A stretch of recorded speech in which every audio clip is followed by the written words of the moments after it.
Welcome to Spotcast. This is episode 26. My name is Tim Mitra, and I am in Toronto, Ontario, and I'm joined once again by Jaime Lopez Jr. in Seattle, Washington. How's it going? We also have Jonathan Kuline on the line from We're back! Mississauga, Ontario. Woo!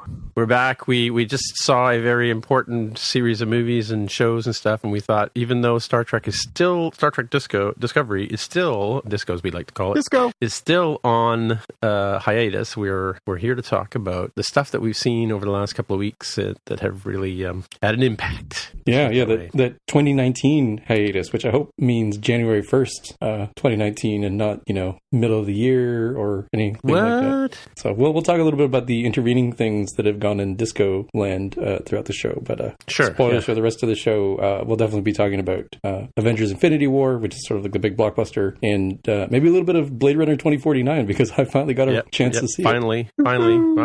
Yep. And we can talk about Jessica Jones. Can we talk about Jessica Jones season 2? Only if you want to talk about the first 3 episodes. Okay. Oh, really? Oh, okay. Because you had a prediction in it.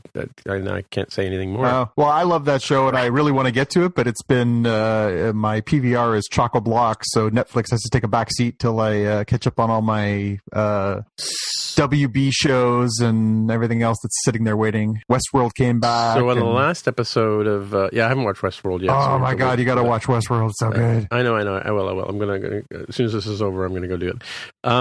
But also Lost in Space. We talked about that quite a bit on our last show, and I have sat down and binged through that as well as Peaky Blinders. I don't know if you guys are aware of Peaky Blinders, or we even talked about it on the show before, but I know we talked about it on More Than Just Code podcast, which is our alternate identity. But so Lost in Space, because I was a huge fan of that. I'd forgotten I was a huge fan of that, in fact, until they brought it back, and I was kind of wondering why they would bring it back. So I've seen it now. I don't know if you guys have seen it. I have not. Guys, you haven't watched it? Okay. Well, you can give us the spoiler-free review of whether or not Jaime and I need to make time for this, because I've been waiting for somebody to tell me whether it's worth watching or not. Yeah. Okay. I can do that. I can do it fairly. So let's start the show like we normally do. Let's go through our which surprisingly is a lot of Lost in Space trivia. Let's go through our fact check, shall we? Sure. Okay. So since this is mostly me, should I go ahead and do it? Go for it. All right. So episode 25, we were talking a lot about Lost in Space, and I had said at the time that at 3323 we started talking about the robot on Lost in Space, who was a key character on that show, kind of like Hal was on 2001. It was a voice actor whose his personality and his sense of humor was hilarious. And so I actually, while I was watching Lost in Space on Netflix, the reboot, I went back and did a bit of research on Lost in Space, and it turned out that the robot does in fact have a name. It refers to himself in one episode as B9, even though every other character on the show calls him Robot, just Robot, right?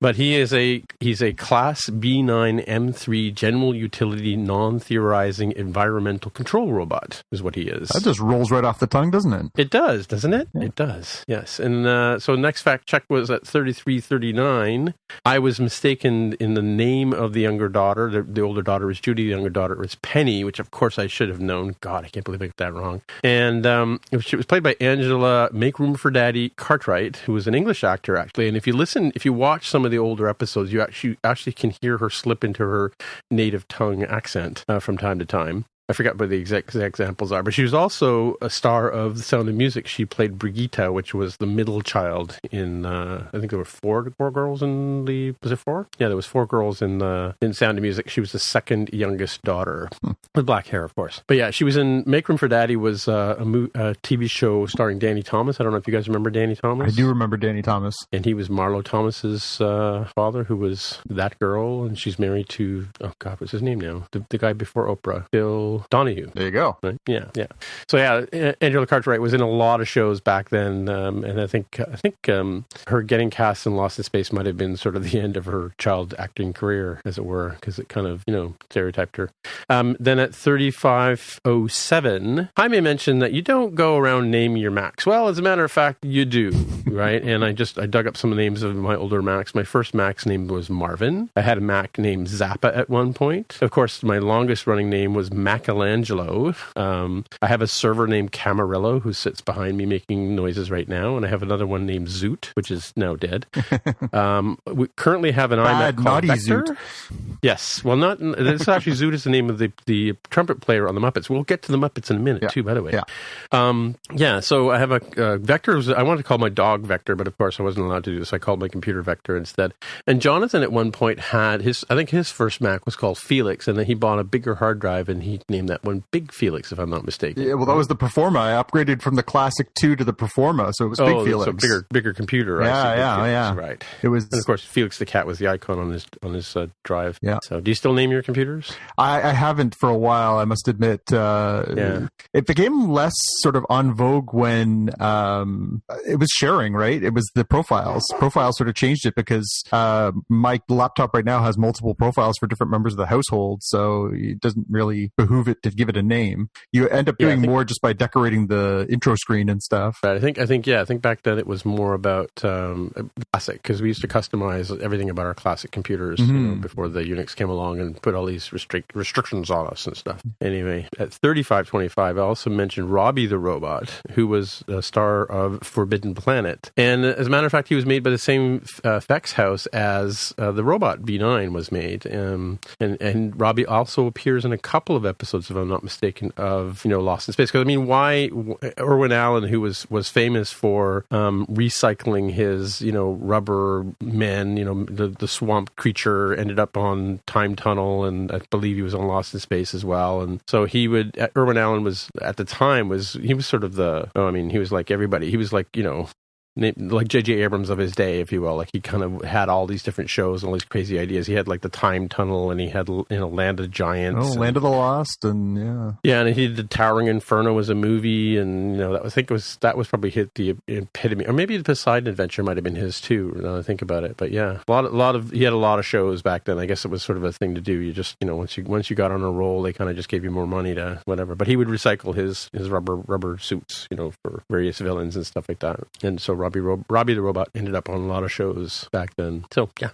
And then at 1:17:03, we're talking about Altered Carbon, and the character. So our Joel Kinnaman plays the main character in the show, but he's actually, I guess, he's a sleeve. Mm-hmm. And the original person that he was played by an actor named Will Yun Lee, and we talked about him a bit, and I mentioned at the time that he's been in a lot of different shows, and True Blood, and a bunch of other shows. Not really sort of known, but he's becoming more an up and coming kind of actor portraying a lot of different roles these days. Yep. So I believe that's the fact check. And he got some good screen time in there too. They did a lot of flashbacks, so he got sort of retroactively got to be the star of his own memories. Yeah, but surprisingly, he was only in 5 episodes. I looked it up on IMDb. Like, you thought he was in a lot of them, right? But Joel Kinnaman was, of course, in all 10 episodes. But yeah, he was only appeared in 5 of them, which is strange. Because you're right, he was.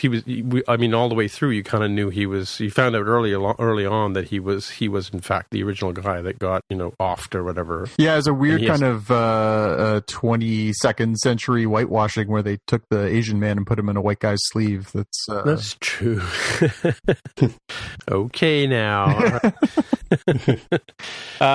So I guess we'll get to the headlines now, right? And so the first one was for me again. I hate to monopolize the show. Oh, you just take the reins and run. Off you go. All right. Well, we were talking about deepfake, and which was technology that was talked about on Spark way back when, and we were. I don't know why I put Cavill's mustache in here, but because that's what they used to get Henry Cavill's mustache from his Mission Impossible filming off of his face when he had to go back and do reshoots for Justice League. They used that technology. They didn't go and like Photoshop each frame or whatever. I don't know. I think that was the story. Is that's what they had used. Right. And of course, there's an example here in this link I've got of a person doing a deep fake with Donald Trump's face, which kind of is disturbing in itself, but becomes even more depraved and disturbing later on when you start thinking about the fact that we can have video as evidence in a trial. Well, I guess now we can't, right? And you guys were having a sort of interesting discussion before we started taping here about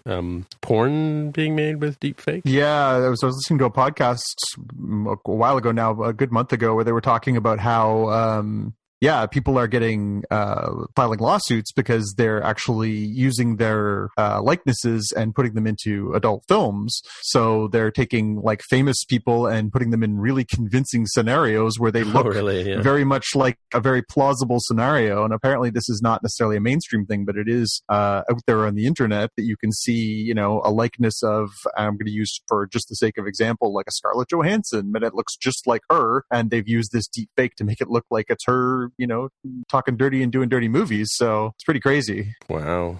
And just to turn that around, on Saturday Night Live, they normally do a bit at the opening. The cold opener is usually something related to the President of the United States and his entourage of people. And they had somebody portraying Stormy Daniels on Saturday Night Live. I don't know if you guys saw it, but it was actually portrayed by Stormy Daniels. It was. I saw that. Yeah. That was a good episode. This was a good week for it. It was the Lando Calrissian episode. I didn't realize that Donald Glover is also Childish Gambino. Rap star. And he also does DJing under Mr. DJ or something like that, or MRDJ or whatever. Yeah. But yeah, I was surprised because I actually wasn't watching the show live. I had it on silent and I was working on something else. But when I went back and watched it with the sound on, then I thought, it's interesting. He's his own musical guest, right? But I didn't realize he has a different persona. Yeah. Apparently, he's about to release a new album, but apparently he's going to retire that name. He says at the end of touring this new album. But I have a question for you. Yeah. Have you seen the This Is America video? Yeah, it's bizarre. Oh my God. It's great though. I mean, it's genius. But yeah. But did he debut that song? I heard he debuted some song on. He did two new songs. He did that, and he did another one on SNL, and it's the first. And they dropped the video the next day. Right. Have you seen the video, Jaime? I haven't, but I've been seeing buzz about it, so I'm like, oh wow, I need to go check it out on YouTube or something. Yeah. We'll have to put a link in the show notes for the folks at home. It is not safe for work. It is not safe for many situations. Yeah. Nope. I looked because I saw that he's coming and doing his tour. They announced it long before they even announced he was going to release a new album, although I think everybody anticipated it. And I took a look to see, because he's coming to play the Air Canada Centre here in Toronto, and I thought, really? I'll take a look and see what that was. But the tickets were exorbitant would be a kind way to put it. They were through the roof, and I thought, that was a little beyond me. But now, having heard these first couple tracks, I'm actually kind of dismayed that I didn't get tickets, because he's a really great rapper. Wow, yeah. I found the link here. So what's next here? Is it me still? Yes. One more for you. One more for me. All right. Now, yes, Captain Estiban. I can't remember why we were talking about Captain Estiban. Do you remember? Apologies, I put these on right after we recorded episode 25. We really need like a last time on Spockcast that catches you up from the summer break. So there's something here. Yeah, go ahead. Yeah, so I'm just looking up what the link we have for our show notes is, and it's got him and the Captain J.T. Estiban of the USS Grissom and his Kelvin line timeline counterpart seated at the Starfleet Academy board. So it's they clearly have recycled an old character. Right. Oh, I see. Yeah. Right. Was he? So USS Grissom, wasn't that just in Disco recently? Somehow. I don't even remember. It's been so long. Yeah, the name sounds familiar, so maybe it was brought up in Disco. Yeah. Anyway, no, Grissom was the ship that they found all blowed up or something. Or no, that's the one that did the flip into... Was that the one that flipped through the time tunnel or whatever? Man, we should go back and watch Disco. Stay tuned, folks.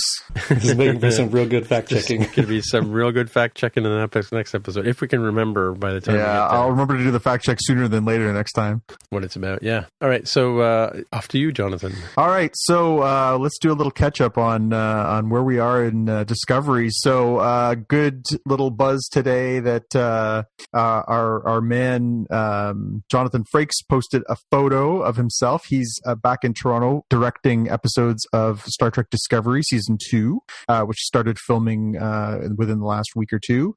And he posted a picture of himself on Twitter with his Imzadi, the lovely Marina Sirtis was here. So it seemed like a very innocuous innocuous picture. It's just the two of them sharing a hug behind the scenes on the disco set. But as these things do, that gets a life of its own. So people today were, well, if she's going to be on the show, who could she play?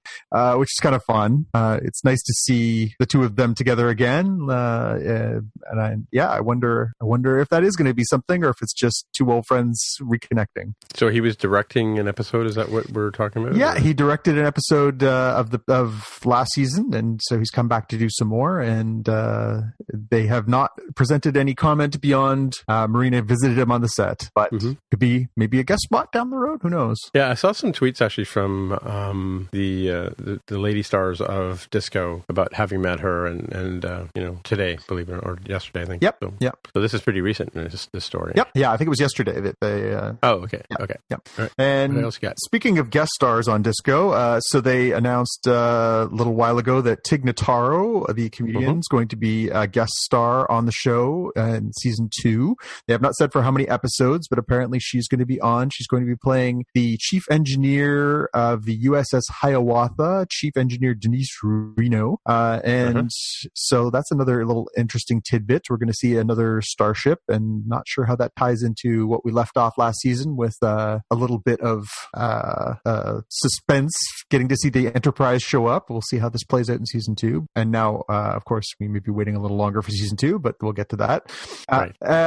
We also got our first look inside the new old Enterprise. Entertainment Weekly posted a nice little clip you can have a look at. We'll post that in our show notes. They are just announcing that they're going back to filming. It's got some sort of voiceovers and little moments and stuff like that, so you can actually get a little look inside the new set, look what they've done differently. You can get a little look at the costumes and stuff like that. So it's kind of a nice little sneak preview of what we've got to look ahead to. It's pretty cool. Cool. Yeah. And they also posted an interesting story on Gizmodo on IO9 that talked about how they had to redesign the exterior of the ship. Now, I thought this one was really interesting. Apparently, for legal reasons, they had to modify the ship on every future iteration because the rights have fragmented. And so it's talking about how, they're not allowed to have the ship look identical to what it looked like in the 1960s. That's why we're seeing yet another variation on the Enterprise. Apparently the legal department stepped in so that it has to look 25% different than previous iterations. It says, let's see, the task started with the guideline, the Enterprise for Discovery had to be 25% different. Otherwise, production would have most likely been able to use the original design from the 60s, but it couldn't happen. So we took the original concepts and tried to be as faithful as possible. So interesting that was part of the consideration. But that's, I guess, if people are wondering why we're not seeing a carbon copy of what we would have seen in the original series, that's your answer. Yeah, I wonder if that applies to the movies too, because even in the first Star Trek movie, it didn't look identical, right? Yeah. So it says, the guideline apparently came from legal. After Enterprise, properties of Star Trek ownership changed hands and was divided. So what was able to cross TV shows up to that point changed a lot, and the crossover was no longer allowed. So yeah, apparently they're not allowed to use that likeness of the ship in its totality due to legal reasons because the rights are fragmented. Interesting. I wonder if it still belongs to Desilu or something like that, or CBS, or I don't know.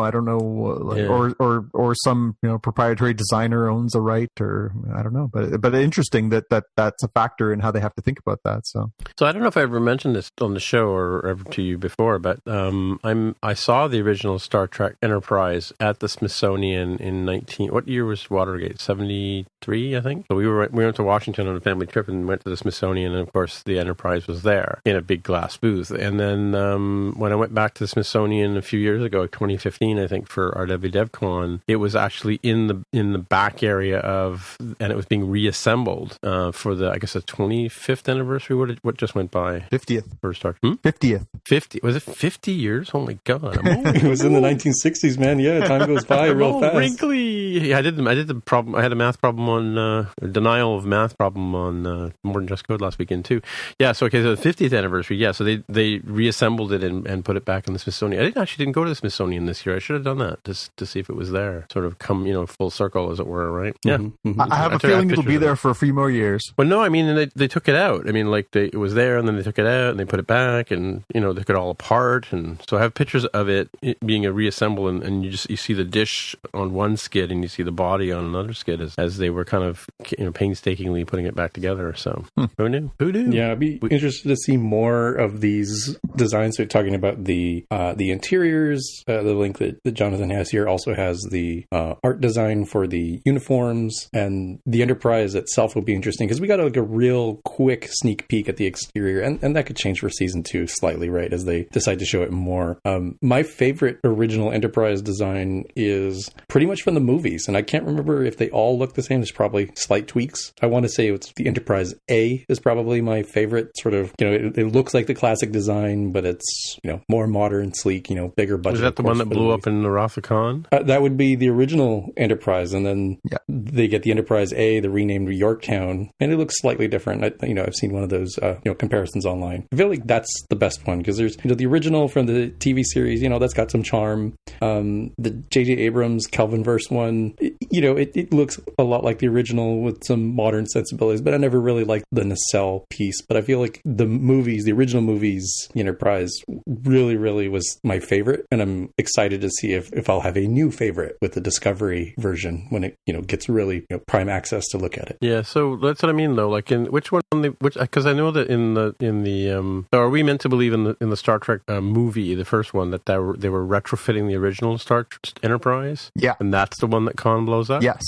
Mm-hmm. Okay, and then because then they had an Enterprise in is it end of Search for Spock to get an Enterprise back or something? It's end of Voyage Home. End of Part 4. They go there, think they're going to get in the hot water, but they brought the humpbacks and saved the Earth, and then they get a new ship because they demote Kirk from Admiral to Captain, and they give him a ship. Right. Then we have to endure Star Trek 5, and then we get to see it in action in Star Trek 6. But it gets the holy heck blown out of it because they say it's going to be decommissioned at the end of that too. Right. Huh.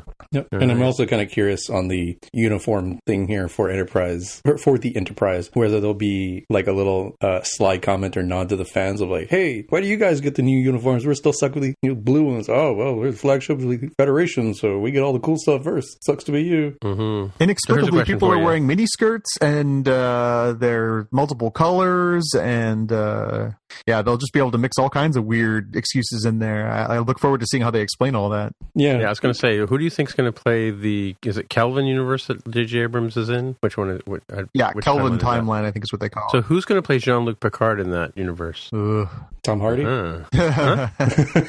Tom Hardy. You're saying that because Tom Hardy plays every bald guy part. Come on. Yeah. He was supposed to be his clone, right? Yeah, exactly. Yeah. Nemesis. So just wait a few more years by the time they decide to reboot TNG, and Tom Hardy will probably be the right 40, 45-ish by that point, if he's not already, or 50-ish, however old Patrick Stewart was when he started. Yep. Yeah. We'll see. All right. What else you got? Another fun story. Okay, it's kind of fun. It's kind of funny. So Star Trek Discovery had an episode where famously they dropped the F-bomb a couple times, and that apparently did not go over well here in Canada. So really, the story has this came out about a month ago that so here in Canada it airs on the Space Channel, and it airs at 8:00 on Sunday nights. Oh, right. Apparently, you're not allowed to use the F-bombs until after 9:00 at night because of the regulations.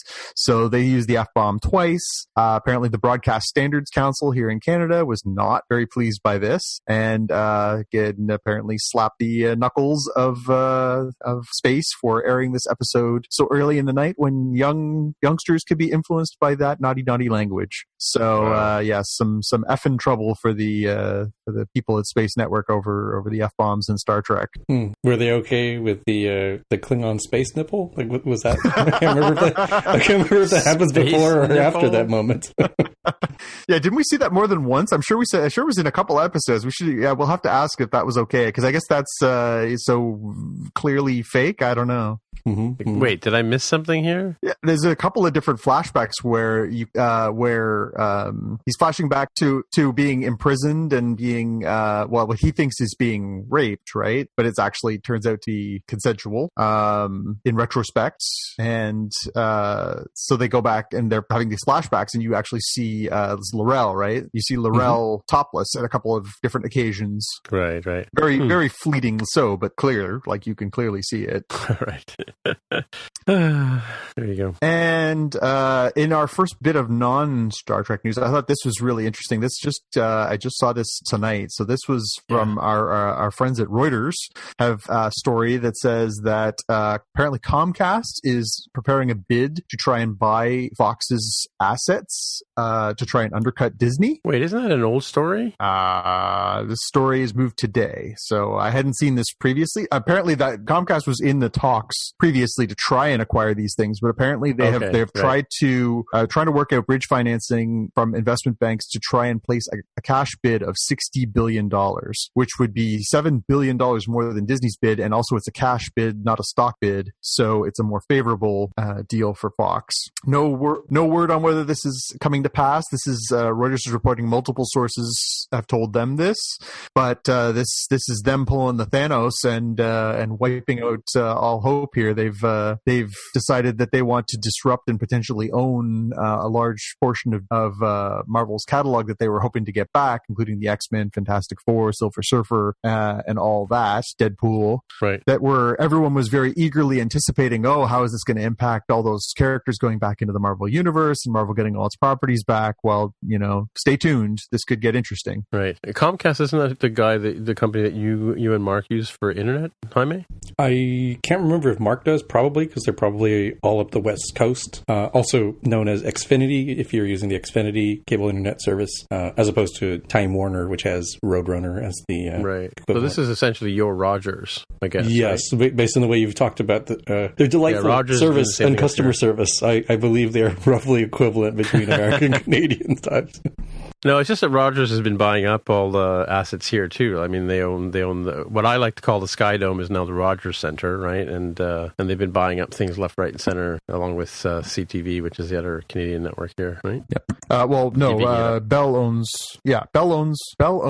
the Rogers Center. No, Rogers owns the Rogers Center. What? Bell owns Globe and Mail and CTV. Rogers owns City TV, right, and Sportsnet, which is the biggest sports channel here. Right. But didn't they, it wasn't when they were divvying up? Didn't they divide up all the CTV properties or City TV properties as well as CTV? So Bell bought all of Moses Znaimer's properties. That's what I meant. Yeah. But then they legally, because they already own CTV, couldn't own City TV, so they sold City TV to Rogers, but they kept Space and Much and a whole bunch of the other cable properties. Right.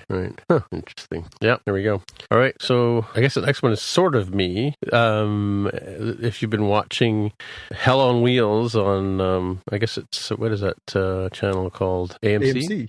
Yeah, you know who Anson Mount is, and I'm not sure who he was before that. He's been in a few movies and things like that before that, but yeah, he was a big starring role in that. And of course, he played with former Chief O'Brien, and I've forgotten his name now. Colm Meaney? No. What's his name? It's like Colm Meaney, I think. Yeah, Colm Meaney. That's what I just said. Yeah, something like that. Former Chief O'Brien from the TNG, who played a Snidely Whiplash kind of guy, really nasty piece of work. But Anson Mount was this calm, cool, troubled, ex-gunman guy who runs the. Anyway, he took a role last year in the can't be the Unbelievables or something like that. What was that show called where he didn't say a word with the big dog? Inhumans, yes, which didn't last very long. But now that he's free, still hasn't been canceled for the record. Really? So you're saying there's a chance? Interesting. Anyway, he's going to be playing Christopher Pike, Captain Christopher Pike, in Disco's version of Star Trek. And he's a really good facsimile of the original actor. Mm-hmm. Of which Christopher Pike, the one who actually acted in the pilot, not the one who was in the chair going beep beep beep. Yeah, no, I remember. What's his name again? Because there's Jeffrey Hunter, right? Mm-hmm. Yeah. So here's the story about Jeffrey Hunter. Apparently, he was all set to be be the leader of the Enterprise or whatever it was going to be called back in the early days. But he took on a role in a movie called King of Kings where he played Jesus, right? And that's why he didn't continue on in the sort of the start, because he was in the original pilot, The Cage, right? Which then became the two-parter where Spock goes on trial for doing something bad, and he I think Pike was one of the it was his menagerie, wasn't it? The menagerie, yeah. And so they sort of play it. They wanted to recycle, again, talking about recycling all that old footage that they already had in the can, right? So they made a new episode out of it, and so the ruse is that Spock is setting up Christopher Pike to be go back and live in the menagerie where he could be whole again, I guess, right? Mm-hmm. Yeah. Anyway, so Anson Mount, it's cool actor, interesting guy. We'll see what he does with Christopher Pike. And I mean, again, so he's replacing. Oh, spoilers! Can we talk about spoilers on Discovery? Yeah, I think we may have hit the statute of limitations here. Yeah. So if you haven't binged it on, because now you can watch all 12 episodes or whatever it is on, what's that thing called? You watch CBS All Access, right, Jaime? That's correct. Yeah. So you can sit down and binge them all and get through that before you listen to the rest of the show. Because we lost our guy. What's his name now? Forgotten. Lorca. Yeah. What was the actor's name? Jason Isaacs, I think. Yeah, Jason Isaacs. Yes, that's right. Yeah, we lost him at the end of the season, or we think we lost it. We're not really sure. Well, I think it's safe to say that version of Lorca is no longer with us because he got thrown into space and then burned through plasma. So he does not look like he was in good shape when it was all over for him. Yeah, or did he just join the what was that viral network or the mycelial network? The mycelial network. Yeah. He might have just joined that too. You never know. Yes, it's conceivable. I think if we are going to see him again, I wouldn't be surprised if what we saw was the regular universe version of him. Yeah. His actual good self maybe comes back, but right, yeah. Stranger things have happened. This is science fiction for a reason. You can science the heck out of this stuff. So yeah, I wonder if Bruce Greenwood is like pounding his fist against some desk somewhere. Anyway, married to the sister of a friend of mine, as a matter of fact, or was at one point. That's another story for another day. Okay, so moving on. What do you got next? It's Jonathan, right? Yes.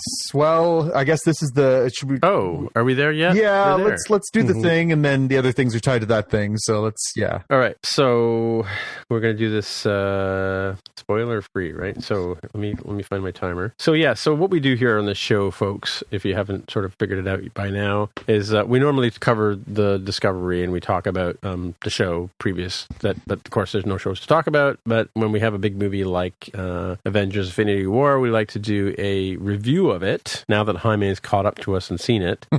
And so we can do a non-spoiler review of the show as best we can. And then we will set a timer for approximately 10 minutes and we will dive in and chop it up with knives and stuff and, snap our fingers, and we'll be back to normal after 10 minutes. So, Jaime, what did you think about the movie now that you've seen it? What do you... All those actors running around and giant big battles and... Yeah. I thought it was a really solid film. It's 2 hours, 29 minutes. It moves really quickly. Perhaps a little too quickly early on, I felt like it sort of settles down in the last third, maybe the last half. I lost track of where time was. But it's a good movie. That's kind of a pun, isn't it? And I feel like Thanos was done way better than I thought he could be. I'll probably talk more about this when we get into the spoiler section, but I feel like Thanos was what you would have liked to see Justice League do with Steppenwolf. They're very, very similar parallels there in the way the motivation and structure is set up. We've gotten only these teases of Thanos. I feel like we saw quite a bit of a different Thanos than even the teases started early on. But I feel like he's basically the protagonist of this film. Doesn't mean he's a hero, but he's sort of the one that everything revolves around, and it's sort of his movie. So it'll be very interesting to see where the sequel picks up from and if they can carry that. I really love the portrayal by Josh Brolin. They were concerned about having a CGI only villain, very similar to what we saw with Steppenwolf, and yet I thought it really worked for the most part. And then, of course, seeing all the different Avengers, groups, splinter and break up and do their thing. There's like 5 or 6 different storylines going on that converge together. I thought it was handled really well. Not perfect by any means, but still done really well. Yeah, I agree, Jaime. I think it was really amazing. I'm obviously very familiar with the source material. I read those books when they were new. But they took it to some interesting places. They wove things together in a really organic way. There's never been anything like it. There's never been anything that has woven together something so complex, and to do it so well and to service. You're right. It was a long movie and it did have some moments where it felt like, they were just trying to get everybody the obligatory screen time. But I thought they really did do a good job of bringing it all together, giving the actors different chances to shine, play off each other in different dynamics. It was a really satisfying experience and really enjoyable. It was epic on a scale that you rarely see. The amount of emotional investment I think everybody feels after watching 18 previous Marvel movies and going on the journey with a lot of these characters. Again, this is our, 6th appearance for the Hulk. And, some of these characters have been in a ton of movies now. So you really do feel like, when they're going through some serious, problems, and it's I don't think a spoiler to say that there are some casualties in this movie. You really feel it. You really feel like, this is big stakes, in a way that a lot of movies really lack. I liked parts of the Justice League movie, but I never for a second thought that anything bad was going to happen to any of those characters. Not for a second. It just never crossed my mind that anybody would take that kind of chance with those kind of properties. Whereas this, they had built it to a place where you could put some extreme stakes in place, and you've got such a deep bench of talent that you can really take some chances and go some places and tell some different types of, stories that actually have a real investment to them. It was really, really amazing how well they pulled this off. Now, you've read the books, though. Like, I think you were telling me and is it a spoiler to say that if, how closely does it match the storyline in the books? I know that there were some copyright issues in terms of who did what to whom and whatever, but... Yeah, it's funny because this actually was one of the crossovers from that era where some internal politics actually helps Marvel here, because in the original Infinity Gauntlet book, which is the sort of the one that this is most based on, the editor of the X-Men books said basically, you can't use the X-Men, you can only use 2 characters. So they really didn't have a huge presence on in that storyline. So taking them out and having them replaced with other characters, in this case, Guardians of the Galaxy were a different thing here. It doesn't really change the story too dramatically. There are obviously, they've really done a good job of weaving it into the grand, Kevin Feige masterpiece of a universe thing that they've been doing for the last decade. So it feels, on one hand, it feels connected to that book, but it really feels like its own thing. Like, they've done such a masterful job of building this universe. Like I said, again, I hate to rip on the competition, but Justice League didn't earn it. It didn't earn it. I didn't feel invested in those characters. Like, as a matter of fact, as much as I love all those characters, and I even thought the performances, I love Gal Gadot, I love Jason Momoa, it just didn't feel like they earned it. This movie earned it. They spent 10 years building these characters up. They spent 10 years making us invest and care and develop and really building that interest in that world, so that when they do something like this where, you've got 25 different actors and some of them don't get nearly as much screen time as you like. But man, when you come down to it, like, it's such a huge task to try and pull that together, and they did it so well. It really is an astonishing achievement. Right, and so it's not a spoiler to say that you wrote an article for Cineplex. Can you sort of give us a rundown on that? Oh, yeah. So, how did that work? And so a colleague of mine from the past asked if I would be interested in doing some work for Cineplex.com here in Canada. It's a movie theater chain related to movies in general. She didn't actually specifically ask for Avengers. She basically said, I need some people who can write. I know you can write. I know your stuff. If you have some ideas, send me some pitches. So the first thing I, of course, pitched her was she saw Avengers at a screening because she works for the company. She saw it a few days before its release and said, oh my God, you got to watch it. I said, I'm going on Thursday. So Friday morning, I sent her a note and and said, oh, I've got some ideas. So I wrote a piece for Cineplex.com that went up on Saturday. It was the Easter eggs, some of the Easter eggs you can see. And so there's some fun stuff in there, some stuff straight from the books, some stuff just for fans, and some stuff for just, people at large, lots of little fun little things in there. So yeah, I had a good time doing that. And as part of that, I actually wrote a piece for, I think I'm going to put it up on jpkcomics.com this week, of just the 10 scenes that blew me away. So I've got a little extra content there that I would make something out of. But yeah, it was fun. I did feel inspired after seeing the movie. I was like, oh, there's so much stuff to chew on here. There's so many little moments that you can really sink your teeth into. And again, we'll get into that if we do a little spoiler version of this. We'll do a little recap and talk about some of that stuff. But yeah, there's some real neat moments in this movie where some of it is like it's straight out of the book, and that for me is a huge thrill to see those kind of things brought to life in that way. And some of it is just these guys are just great filmmakers. The Russo brothers just they care, and they put in all these little fun things. And there's a great Easter egg in there from the show that they used to direct, Arrested Development. They put in a little Arrested Development teaser in there, which is really fun, just like they did for Civil War. So lots of fun little things in there. So but wasn't that Easter egg? Was it? I saw the Easter egg, but wasn't that in the Guardians of the Galaxy too? I don't remember seeing that character in that way in that film. Right. Okay. Yeah. Well, because I had seen a couple of YouTube videos about what was going on in this, and because I think you counted off 6, right? And I saw something with 10 or 12 or something like that, and I was thinking, well, why didn't you mention that? And then I realized, okay, well, if you had mentioned it, it would be a spoiler for the movie. So. Yeah, and that's the thing to bear in mind when you read the work that I'll be doing for Cineplex is that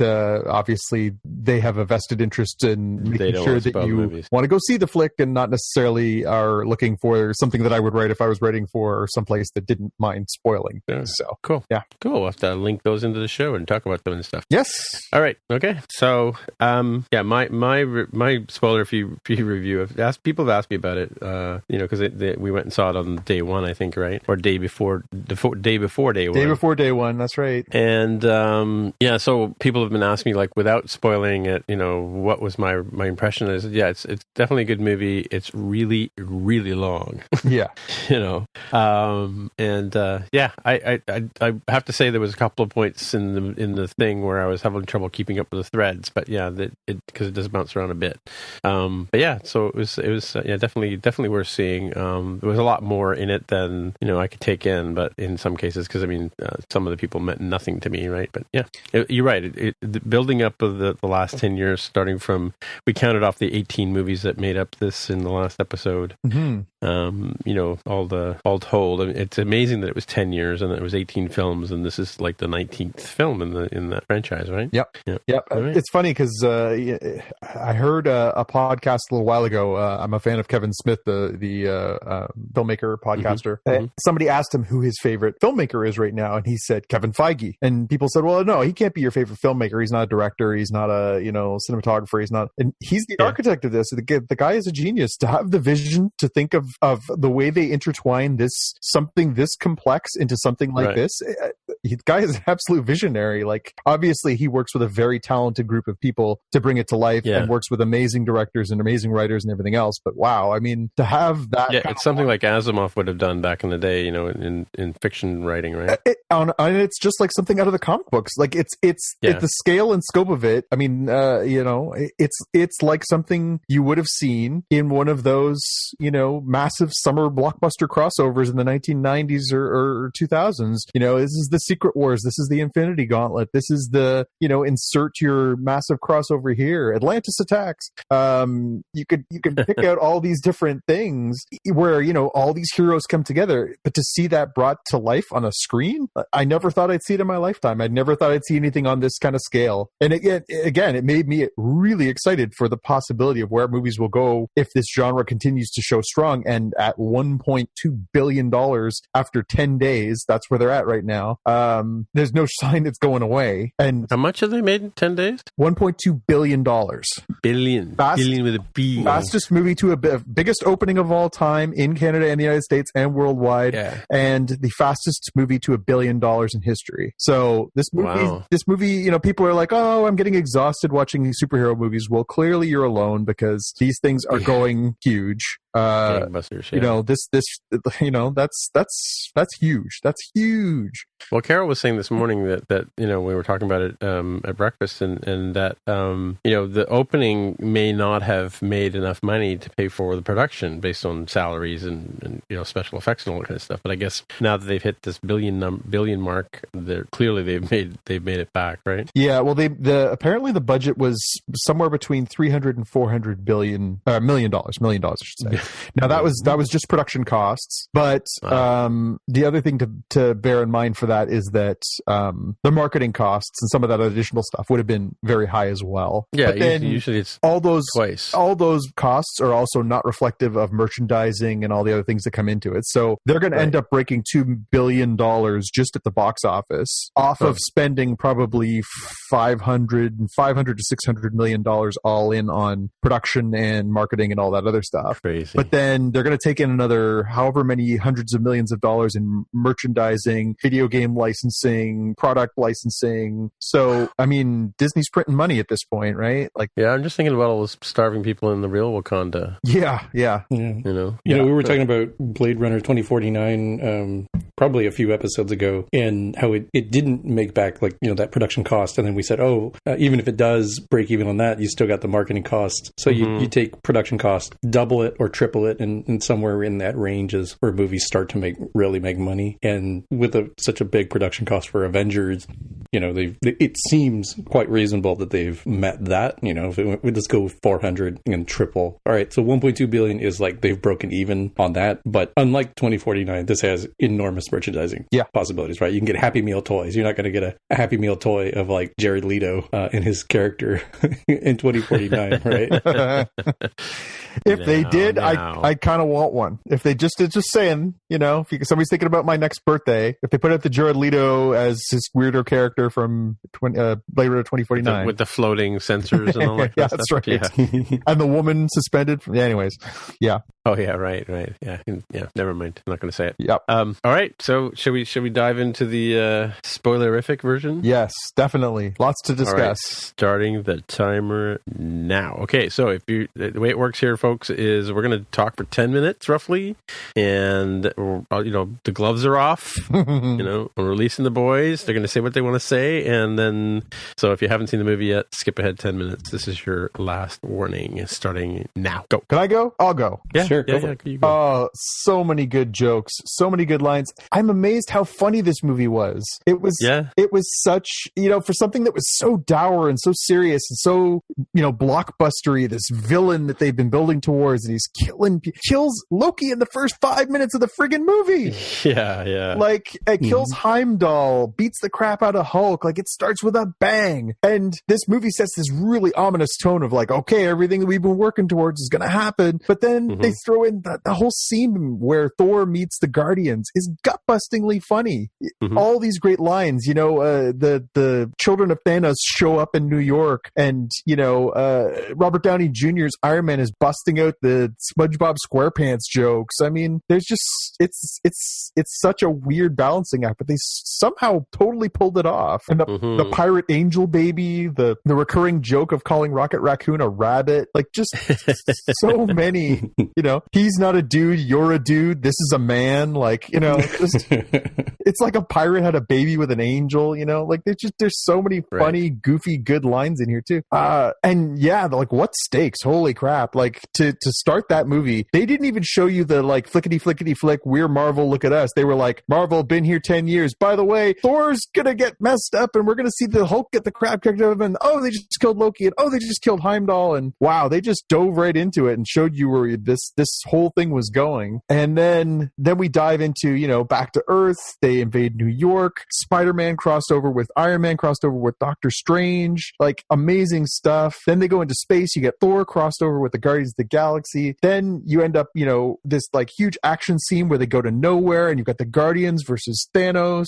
and then all these twists and turns, the emotional stakes. They do the whole Gamora, you know, goes to attack her dad, and then he takes her prisoner, and then takes her to the planet, and then we get like the biggest moment of the movie where Red Skull shows back up again. Yeah, you're like, what? what? And then you realize, like, not until after did I realize that wasn't even Hugo Weaving. That was Ross Marquand from Walking Dead doing his best Hugo Weaving impression. Right. Oh, interesting. So, like, amazing. And then, yeah, so we get that scene, and then boom, then there's Gamora. Gamora goes off the side of the cliff. She's gone. Thanos is crying, and you're actually starting to feel even a little bad for him, and you're like, what is happening here? This guy's doing a really good job of actually making me invest in that character, who is a monster, unquestionably. Like, so good. And then we get this huge kick-ass fight scene where Thanos has got 4 of the Infinity Stones, and he has to face off against half the Guardians of the Galaxy and Iron Man, Spider-Man, Doctor Strange, this huge, like, throwdown fight on Titan, which is amazing. And then they're like, oh, yeah, you like that fight scene? How about we go to Wakanda? We have this huge blowout battle between the entire forces of Wakanda and these, like, giant alien monster dogs, plus the children of Thanos. And then Thanos himself shows up, and then Thor shows up, and then we get 10 different heroes trying to fight off Thanos. Like, this was amazing. This was amazing. Yeah, I think the humor they work in really well because it's overall a pretty depressing movie. Like, we're already into spoilers. With spoilers, it doesn't end very well for the heroes in this one. It ends like Empire Strikes Back, but without the uplifting ending. As weird as that sounds. But with more hands? Less hands? Yeah. Begloved hands. Yeah, it's... so I talked about in the pre-spoiler section of this that I compared it to Steppenwolf from Justice League, where at a very high level, you have these 2 villains. They're both monsters. They're trying to acquire these, magic MacGuffins that will make them powerful. They end up succeeding in doing that. But I think the big difference is, and you touched on it a little bit with that discussion of Thanos and Gamora, that like Thanos isn't really like a mustache twirling villain the way that Steppenwolf was portrayed. Of like, oh, like, why am I doing this? I don't know, because I want to conquer. That's what I do. Yeah. Here, Thanos is clearly the hero in his own mind as well as within this story, right? He has a very basic premise, which is there's overpopulation. I've seen it, I've seen the suffering on my own planet. The only way to deal with this is to have fewer people alive throughout the universe so that we will not starve, right? Finite resources. Yep. And he succeeds in that task. And they played it really well by showing the flashbacks to him taking over Gamora's planet and adopting her. And they do a callback to that after, he does the magic snap of the fingers and half of all life is extinguished, which we'll come back to because I'm sure you'll have some thoughts on. And he sees, this like ethereal plane of like Gamora, of like, oh, did you get what you wanted? Yeah. What did it cost you? And he says, everything. It cost him everything. So even though he's, at the end, he's done what he said, he's snapped his fingers, extinguished half of all life. He is watching, resting and watching the, I can't remember if it was sunrise or sunset on his villa and, probably cracking open a brewski and relaxing, enjoying the breeze. It's kind of a sad ending even for him, even though he got exactly what he wanted. Yep. And I think that's fantastic for a dude who should be just this brutal monster that you should hate. And I'm like, I don't really hate the dude. I'm not rooting for him, but I'm like, I'm not really hating him. Yeah. He's a much more fleshed out Bond villain. Just really has a master plan, carries it out, and is just like, oh, yeah, well, I won. So here's a question, and I just thought about this morning. How does this parallel the situation in the United States with, the last guy you thought would be victorious ends up being victorious, right? Because I mean, in most tropes in superhero movies, the superhero wins, right? Somehow at the last minute they pull it off, or even if they think the guy's dead, he comes back and has one more round at them. In this case here, like you said, he gathers all the things. In fact, Benedict Cumberbatch's character at the end there just sort of says the only way to get through this was because again, he would have used his time powers to sort of play out all the scenarios to see which way, the most of them could survive. And, so his only play was to let Thanos have the last stone, right? And then snap his fingers, like you said, right? Yeah. But how do you think this parallels what's going on, with the last guy in the world you would think wins the day? Yeah, it's funny. I never really put that prism on it, but yeah, I can see your point that it definitely has that, I don't know. Jaime will forgive us if we compare your your beloved leader to somebody who just Thanos. wiped out half the universe, right? Yeah, it goes weirdly political here, but I'll address it. So I can see some parallels there. In you don't think the outcome is going to turn a certain way. It does. And in both cases, the individual, once they woke up the next day, might be like, oh, I don't know if I really wanted this. Yeah. Maybe this wasn't all I thought it was. I obsessed over it, and now I have it, and I don't know, it's just not what I thought. Yeah. This is really a hard thing. He seems more at peace than your beloved leader, I think. He seemed a little more at peace Thanos did. Yeah, I mean, the way around this, though, is that, I have no idea how this is going to turn out in the next movie or whatever, but, there's already the time stone, there's already talks of infinity, there's, people who've been able to see into the future and stuff like that, right? I forget the Oriental guy that hangs out with, what's his name, Captain? Who's the... Wong. Yeah, but who's the one, I'm having trouble remembering Benedict Cumberbatch's character. Doctor Strange. Doctor Strange. Doctor Strange. So yeah, his counterpart, he goes back to guard the temple or whatever it is, the place where they keep all the good stuff, right? Yes. What's his secret thing? I forget what his sort of skill is. Are they both time guardians or? Yeah, so they basically both are masters of the mystic arts, and so Wong is sworn to protect that. They established in the Doctor Strange movie that there are these different convergence points of Earth. Right. And that is one of them, and he is there to protect it, to make sure that the universe doesn't basically come under attack from mystic forces that could enter. Right, because he runs back to the thing near the end of the movie and kind of leaves. Something tells me Wong will not play a big part in Avengers Part 4. No, that's true. No, but something's got to happen. I mean, in Wakanda, what's our chief's name? He falls off the cliff too, and he manages to survive somehow. Oh, right? T'Challa, yeah. Yeah, but we do see Gamora, kind of splatter there at the bottom of the cliff. But in surprisingly gory fashion. Yeah, and very very reminiscent of Tomb Raider. But it's funny. I was thinking, I don't know if I mentioned this last time we were talking about Tomb Raider, maybe on More Than Just Code. But the thing that had my problem with Tomb Raider was, just for a split second here, was that she didn't die 15 times throughout the movie, and then you got reset and back to the last save point. Yeah, because that's what really playing Lara Croft is all about. Is like there's several different ways you can have her killed off while you're trying to learn new skills. Which is totally lifelike. But yeah, I mean, so and what's her name? Jillian. What's Gamora's sister's name? Blue girl. Oh, oh God, now you got me doing it. Nebula is the character Karen name. Gillan. I don't know the actress's name. Sorry? Nebula. Karen Gillan, yeah. Oh. Nebula, yeah. Nebula, right? Karen Gillan, yes. Yeah. So you think she's going to be sort of a linchpin in the next movie in terms of recovering things and sending things back? Let me put it this way. Nebula is a very important character in the comic version of what happens next. Well, there you go. So, but if I could just bring us back to the movie for a second. Sure. Because we stayed till the very, very end, which I really don't understand how you can't stay till the very, very end of a Marvel movie anymore. And people were still leaving when we were there last week. I can't believe that, eh? Well, they don't know. The very last scene sees Nick Fury and Maria Hill, former agents of S.H.I.E.L.D., who are reaching out to use a pager at the very last moment before they disappear in a cloud of dust as... Okay, hold that thought for 1 second. Okay, if you've stuck through with us for the 10 minutes, we need another 3 or 4 minutes. So go ahead before 4 minutes. Okay, go, John. Okay, so yes, Nick Fury as his last dying act after Thanos has snapped his fingers and turned half the universe to a cloud of dust. As Nick Fury starts crumbling to dust, he presses the page button on a 1980s pager. And we see up on the screen the star of Captain Marvel, which is, of course, coming out before Avengers 4 next year. Next two movies are Ant-Man and the Wasp, and then Captain Marvel, and then Avengers. And they've already established that Captain Marvel is going to take place in the past. It is not set in the current timeline. So we're going to get a little idea of who she is, and then obviously she'll be there to fly in to the rescue. So we're going to get another major Marvel character introduced, and a very powerful one at that, in the next 9 months. So that's very exciting, and a nice little teaser for us. So the body count was pretty shocking in this one. We saw lots and lots of death. Star-Lord, Gamora, Drax, Mantis, Groot, Doctor Strange, Spider-Man, Black Panther, Bucky, so many characters. What we do still have alive are the original Avengers.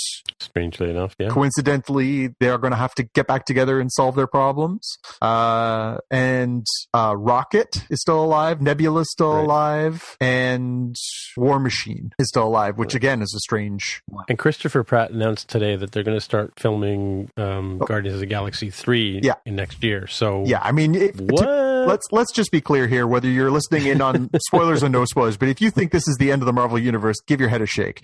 This is comic books, kids. Comic books, no deaths are permanent. No deaths are permanent. They brought Bucky back. That was, they killed off Bucky in the 1940s. They brought him back like 10 years ago. Like, no deaths are permanent. The only person who's still dead in the world of comic books that has always been dead is Uncle Ben. Like, Peter Parker's Uncle Ben is the only guy who stayed dead all this time. Everybody else has come back. So whether you're mourning the loss of, if you think they killed Spider-Man, again, give your head a shake. If you think they killed off Black Panther after it was the blockbuster movie prior to this one, you're out of your mind. All these characters are going to come back in some form or fashion. I think if we're going to see any permanent losses, it'll probably be in the next film, and it might come from the side of the people that actually ended up living this time. Interesting. Yeah, I'm kind of curious how folks reacted at the theater when Spider-Man goes, because it was very, like, that was probably the darkest one, I think, of all the people sort of turning into ash, where he's just a kid, right? And they sort of emphasized that not only in the previous, Avengers movie where he came out and Spider-Man Homecoming, they really tried to hammer it home here that, hey, like, you're an Avenger, but like, you're the kid sidekick. You can't be here for this part. I'm going to send you away. And he doesn't, and he stays. And ultimately he ends up dying, and he's very scared at the end. Yeah, that's a very emotional death scene. And so the news came out today about, another very sad scene where Rocket watches Groot disappear in a cloud of dust. And Groot, as he fades away, says, "I am Groot." And of course, we don't speak Groot, so we don't know what he said. But James Gunn, the director of the Guardians of the Galaxy movies, announced today his final word was "Dad" to Rocket, which is just heartbreaking. Yeah. So really, really emotional stuff. And so as we start winding out of Spoilerville here, we'll do. I want to do the website. So www.didthanoskill.me. You can go now. You can take your chances. You have a 50-50 chance to see if you survived the finger snap and find out if you were spared or in fact were turned into a cloud of ash. Right. So I just tried it on Safari. Let me try it on Chrome. So I survived on Safari. Let me go to the Chrome timeline. Try it over there. So we have a different cookie, right? And I was spared again. I was spared twice. Oh, well. Were you hoping to be reduced to a pile of ash, just to be clear? Or yeah. Are you disappointed? Or me? Yeah. No, not so much. All right, so we're out of the spoiler area here. Did you want to say something about Agents of S.H.I.E.L.D. there, Jonathan? I do, and I'll do this in the most careful, non-spoilery way possible, just to say that some stories have leaked out that on the Friday coming, so that would be the 11th, am I right? 11th? Yes. Yeah. May 11th, apparently there will be a strong connection put forth of the events of Infinity War on the world of Agents of S.H.I.E.L.D. Really? They did in the last episode reference, the last two episodes, as a matter of fact, they've referenced that there is something going on, and they've sort of alluded to what's going on. Last episode, they actually mentioned Thanos by name. Right. And so now we're clearly headed towards, if they're going to cross things over, they have to have the same consequences. So I don't know if anybody's still sticking with Agents of S.H.I.E.L.D. I must admit, I've been off and on this season just because I gave up. And I watched all the seasons previous. This season, when they moved it to Friday nights, I just lost track. My PVR was off, and that was it. Yeah. But I am totally tuning in. To see how they tie that all together. And it makes me wonder, did they tie it into the Marvel Netflix universe too? That's a long window. Oh, really? Because they tied in the original Attack on New York into those stories. That's true. They did, yeah. So I don't know how you reference it unless because they use the Reality Stone, everybody was killed and then everybody immediately came back and nobody remembers. And maybe we'll get that next year. But I don't know. I don't know if they address that at all because we're close to seeing Luke Cage season 2 drop. I don't know if it would be impacting there. there. They haven't really gotten into. They said we're going to get another season of Jessica Jones. We're going to get another season of The Punisher. We're getting another season of Daredevil. I don't know if they've announced another season of Iron Fist yet. I must admit, I'm not keeping track. But I wonder if they will continue that branch that way too, to see if this is going to be a year-long waiting game and how that ties together. Yeah, I guess this could have been one of my watch list picks, but the trailer for season 2 of Luke Cage came today. Yeah, it just dropped today. I didn't see anything from the trailer itself that hinted at any crossover stuff. So there's still a lot of time period where that could take place before Infinity War. Yeah, and to be fair, the way they addressed the attack on New York in the Avengers, they only ever call it the incident, right? Right. You know, Ben Urich's got it on his wall of his office in Daredevil. They refer a few times to New York being traumatized by the incident, but they really don't get into too much of it. They try and keep it a much more grounded place. So I don't know if this is going to be another one of those things where, like, remember that thing last year? You know, and yeah, I don't know how well they get into it in that universe because of the timeliness, whether or not it fits into that timeline. I don't know. It seems like it would be really hard to do, but then I was shocked to find out that they were tying the events of Infinity War to Agents of S.H.I.E.L.D., considering they did that for Winter Soldier, and that was amazing. Like, that was such a cool twist in the first season of Agents of S.H.I.E.L.D. to have it tied directly the week of.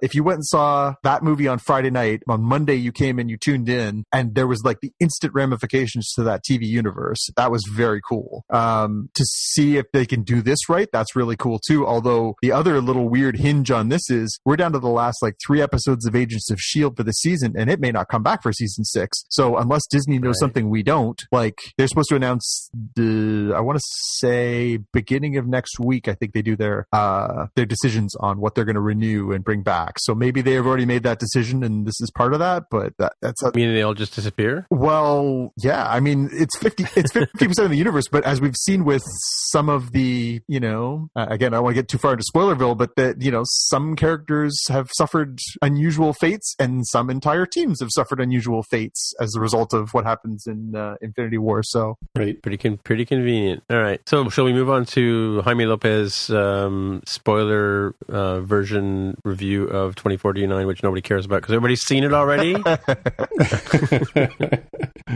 So why don't you tell us what you think about 2049, Jaime? I thought it was a masterpiece. It's probably like the short version.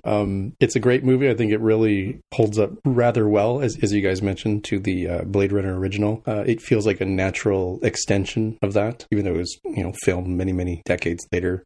With that said, how do you think it stands as a standalone movie? Like, what would you think if you had never seen the other movie? Well, your girlfriend hadn't seen it, right? Right, but we did watch it before, so we could catch up. I think it stands alone okay. Like, if you know more, you get more out of it. But I think they explain enough in the, 2 hours 45 to sort of get you, all right, here's this dude, he's got this job, he wants to find this other guy. Okay, he finds that guy who had the job before, he's important for reasons. That might be, like, the full consequences might be a little lost if you haven't seen the original, or at least have a vague familiarity with what went on in the original. I don't think it's too bad. I think you could sort of fill in the gaps with your own imagination there. I like the way they portrayed the Earth having gone through this, you know, like humans have totally devastated the whole ecosphere, and now you've got this really strange, you know, snowing in Los Angeles, and, you know, nobody can breathe the air, and so on and so forth, right? Yeah, and they have this whole, like, non-traditional form of farming that they use, and it's very clear they need to get off the Earth, and that's the big premise for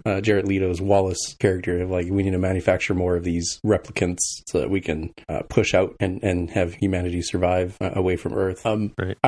I do think it was very similar in, like, the way it had, like, a lot of like 80s paced establishing shots, right? Like beautiful shots of the vistas that they were going through. And so I feel as though it's a little bit ponderous at times, but it makes sense if you like the original, if you watch the original, it feels very similar. It's not like, oh wow, wham bam, shoot 'em up sort of thing. saying it's quite the opposite of that, right? It's a very much a character's movie. There isn't like a enormous gun battle and people doing backflips and stuff. It's a little bit more low key and sort of more of an intimate movie, which I like because I think the original Blade Runner is kind of like that too. Did you watch it on a big enough screen? I mean, we saw both of these on our own home screens. Yeah. So it wasn't the same as the theater. I don't know that it really lost a ton from there. I mean, clearly, beautiful, as we talked about many moons ago on this show, like real sets that they built. And I think this movie, just like the original Blade Runner, will hold up really, really well. It won't suffer from the CGI effect that a lot of modern movies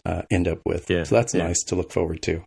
It is going to be funny, though, that in the end, that movie is probably going to be exactly what its predecessor was. I think it's going to age incredibly well. I think it's going to be one of those ones that people point to and go, this is a moment in science fiction where, again, a visionary like Denis Arcand doing this, or Denis Villeneuve, Jesus, I did it again. Denis Villeneuve doing these movies, we're going to look back at this and be like, wow, what a great movie. Again, it won 2 Academy Awards for visual effects and for cinematography. It is a beautiful movie. I think it's going to have a lot of legs, but in the same way, it was not a success. It's still 87% on Rotten Tomatoes. Critics loved it. It got a lot of, it has a lot going for it, but it didn't make any money. And yet I think, 30 years from now, people will still be talking about this movie in a way that they talk about Blade Runner in that sort of weird cult classic-y kind of way. It has that same kind of feel.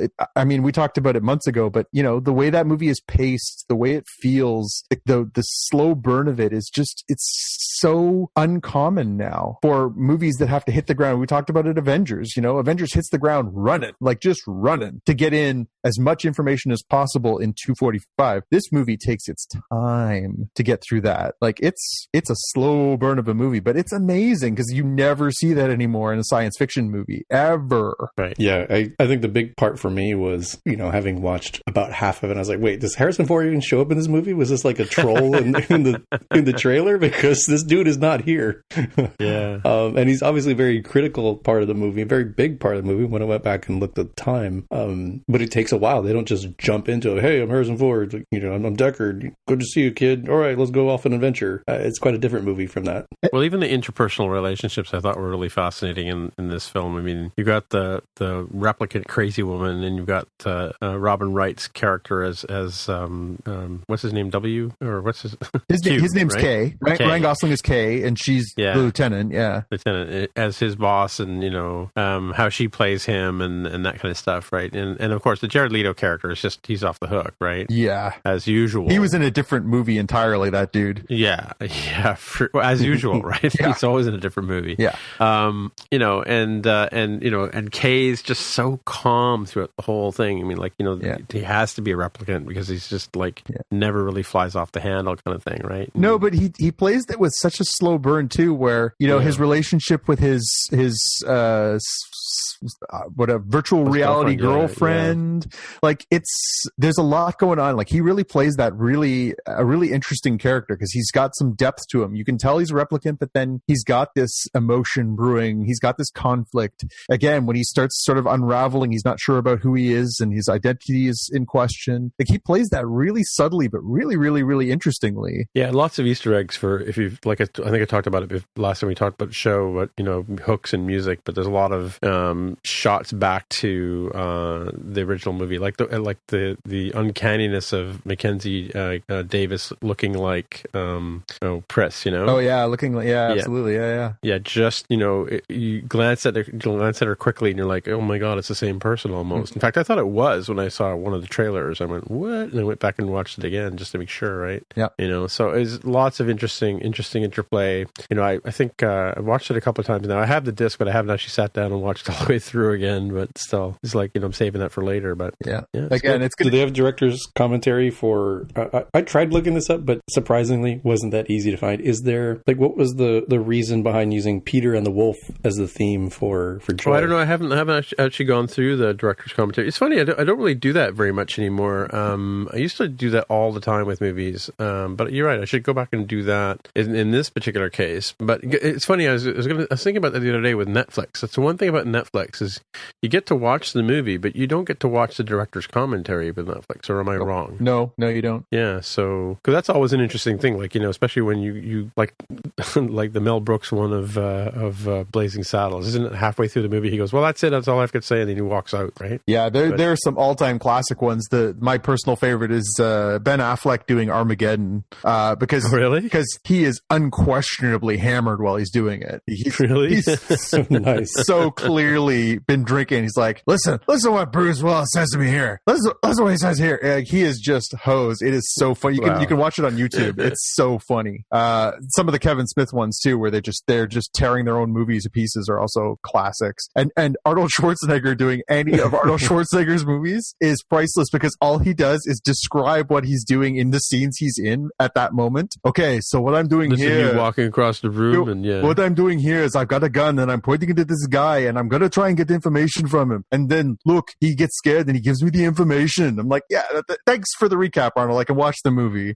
Yeah, maybe he thought he was going in for the closed track for the visually impaired. Describing what's happening in the scene for you. I'd like it if he did that for movies he wasn't in. Okay, so what happens here is Sylvester Stallone is doing something with his boxing gloves. He's running up the steps like a pansy. He's so tired going up. It's not that many steps. Yeah. All right, you too. So my homework, I guess, is to watch the director's commentary of 2049 and report back to you. Yes. I mean, or if you guys know it, like I looked online, I found tons of fan theories. I didn't see anything explicit from, the director says this is what that meant. What did the fans say that what was their theory? There are so many fan theories. They all seem to coalesce on the same thing of the characters themselves mapping to the various characters, the characters of the film mapping to various characters within Peter and the Wolf. I couldn't see any agreement as to which characters were which. Certainly not for all seven. But maybe that's like the completely wrong thing. Maybe that's a superficial thing, and maybe the director had something even deeper than that. I just thought it was a very interesting choice because it was a very easy to recognize tone. They didn't make up a fake one for that. Like, I couldn't even tell you what the ringtone sound was for the movie Her. I'm sure they had one. They probably used it a lot, but it's not as memorable as Peter and the Wolf. Right. Yeah. You just reminded me of something from May the 4th, which just went by.